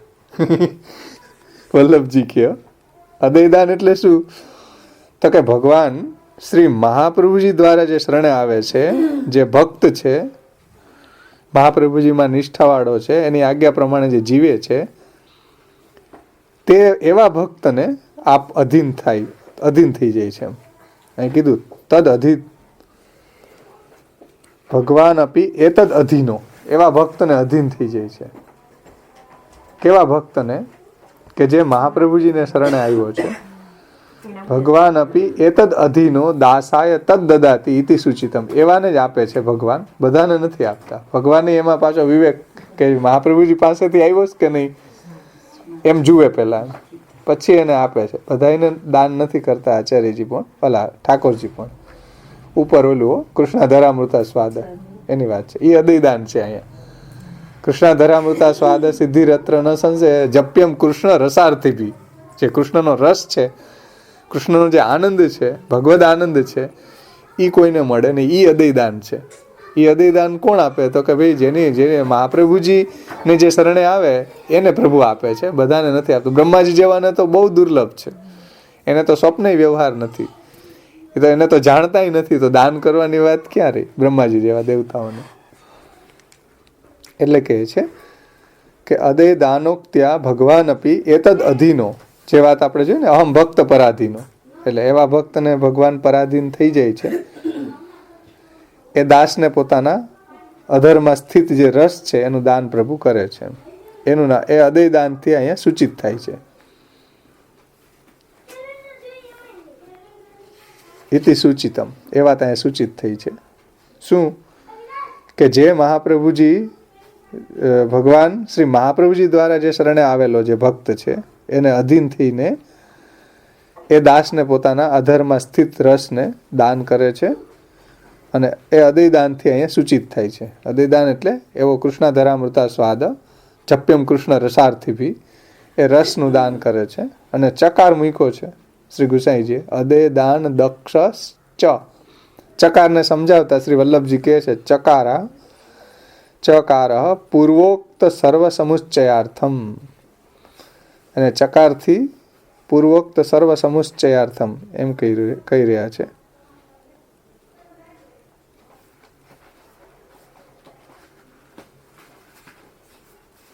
એટલે સર્વ લેવું. ઉપર જે કીધું ને, સંસારમાંથી કાઢવો, દુઃખ દૂર કરવું, સુખાવાપ્તિ અને સુખનું પ્રદાન કરવું, પોતાના અધરમાં રહેલી જે સુધાનું દાન કરવું, બધું જ લઈ લો અહીંયા ચકારથી. પૂર્વોક્ત સમુચ્ચયાર્થમ એમ ચકારથી બધું લઈ લો. જેમ ગોકુલનાથજીએ કીધું હતું ને કે ભાઈ જેમ અદયદાન તો આપી શકે, પુષ્ટિ માર્ગી ફલદાન તો કરી શકે, પણ મુક્તિ વગેરે આપવા મહાપ્રભુજીનું સામર્થ્ય છે એમ. એ ચકારનો મતલબ થાય ઈ પણ એમ, આવું ફલ પણ આપવા સમર્થ છે એમ. એટલે ઉપરના તો આપે જ છે એમ, સંસારમાંથી એને કાઢવો, પછી સંસારમાંથી ઉદ્ધાર કરવો, દુઃખ હાના આપી દુઃખ એના દૂર કરવા, સુખાવાપ્તે સુખની પ્રાપ્તિ કરાવી, ભગવદાનંદની પ્રાપ્તિ કરાવી, અદયદાન આપવું, કૃષ્ણ ધરામૃતા સ્વાદની પ્રાપ્તિ કરાવી, એ બધું જ આપે છે એમ. ચકારાત પૂર્વોક્ત સર્વ સમુચ્ચયાર્થ, પૂર્વોક્ત બધું લઈ લેવું. તેને શું એ સમજાવે છે કે તેન દુઃખમ દૂરીકૃત્ય લીલા પ્રવેશમ વા કારયિત્વામ પરમાનંદમ દદાતિ ઇતિ સમુચ્ચયાર્થમ. આ સમુચ્ચયાર્થ ચકાર છે એને સમજાવ્યું છે વલ્લભજી કે ચકારનો મતલબ શું કે તેનમ દુઃખમ દૂરીકૃત્ય, ઉપરનું લઈ લેવું, દુઃખ સંસારમાંથી ઉદ્ધાર, દુઃખ દૂર કરવું અને સુખની પ્રાપ્તિ કરાવી. એટલું જ નહીં, લીલા પ્રવેશમ વા કારયિત્વા, લીલામાં પણ એને પ્રવેશ કરાવી દેવો. જે નિત્ય લીલા આપણે કહીએ ને, તો લીલા પ્રવેશ, લીલામાં પણ એને ભગવત સેવા ઉપયોગી દેહની પ્રાપ્તિ થવી. લીલા પ્રવેશ વા કારયિત્વામ પરમાનંદમ દદાતિ, ખાલી લીલા પ્રવેશ કરાવો એટલું જ નહીં, પરમાનંદની પ્રાપ્તિ પણ ત્યાં એને ભગવદ આનંદની પ્રાપ્તિ પણ સિદ્ધ કરી દેવી. એ સમુચ્ચયનો અર્થ છે ચકારનો, કે એના દુઃખને દૂર કરી પ્રભુની નિત્ય લીલામાં પ્રવેશ કરાવી અને એને પરમાનંદનું દાન પ્રભુ કરે છે. આ આપનું અદયદાન છે. એટલે ચકાર શબ્દ મૂક્યો છે. ચકાર શબ્દ મૂકવાનું કારણ આ છે કે ઉપર કહ્યું એવું તો દાન કરે જ છે, પરંતુ નિત્ય લીલાની અંદર પણ પ્રવેશ કરાવી અને એને પરમાનંદની પ્રાપ્તિ કરાવે છે. એ સમુચ્ચયને માટે ચકાર મૂક્યો છે. એટલે આ પણ આપે છે એમ. એટલે દુઃખ દૂર કરે છે, સંસારમાંથી કાઢે છે, સુખાવાપ્તિ થાય છે, કૃષ્ણ ધરામૃતા સ્વાદની સિદ્ધિ થાય છે. એટલું જ નહીં, નિત્ય લીલા પ્રવેશની અંદર પણ એને પરમાનંદની પ્રાપ્તિ કરાવે છે. એટલે લીલા પ્રવેશમ વા કારયિત્વા, લીલામાં પ્રવેશ કરાવીને પરમાનંદમ દદાતિ સમુચ્ચયાર્થ, અને પરમાનંદ પણ એને ત્યાં પ્રાપ્ત કરાવે છે. ભગવદ લીલામાં ભગવદ લીલાનો આનંદ નિત્ય લીલામાં એને પ્રાપ્ત કરાવે છે. એવું સમર્થ મહાપ્રભુજી છે એમ. અદયદાન દક્ષ ચ, તો ચકારથી એ વાત સમજાય કે આ પણ આપે છે એમ. કયું પણ? ઉપરના તો આપે જ છે, પણ લીલા પ્રવેશમ વા કારયિત્વામ પરમાનંદમ દદાતિ, લીલામાં એને પ્રવેશ કરાવી અને પરમાનંદની દાન કરે છે. તો અહીંયા સુધી આપણે રાખીએ. જે આપણે જવું છે ને એટલે આવતે વખતે આપણે છઠ્ઠું જે વદનાલદાસ વલ્લભજી, પછી શ્રી ચાચા ગોપેશ્વરજી અને શ્રી હરિરાયજી અને આપણું કીર્તન ગોવિંદાજીનું એટલું આપણે આવતે વખતે લેશું. તો અહીંયા સુધી આપણે આશ્રયનું પદ બોલી સમાપન કરીએ.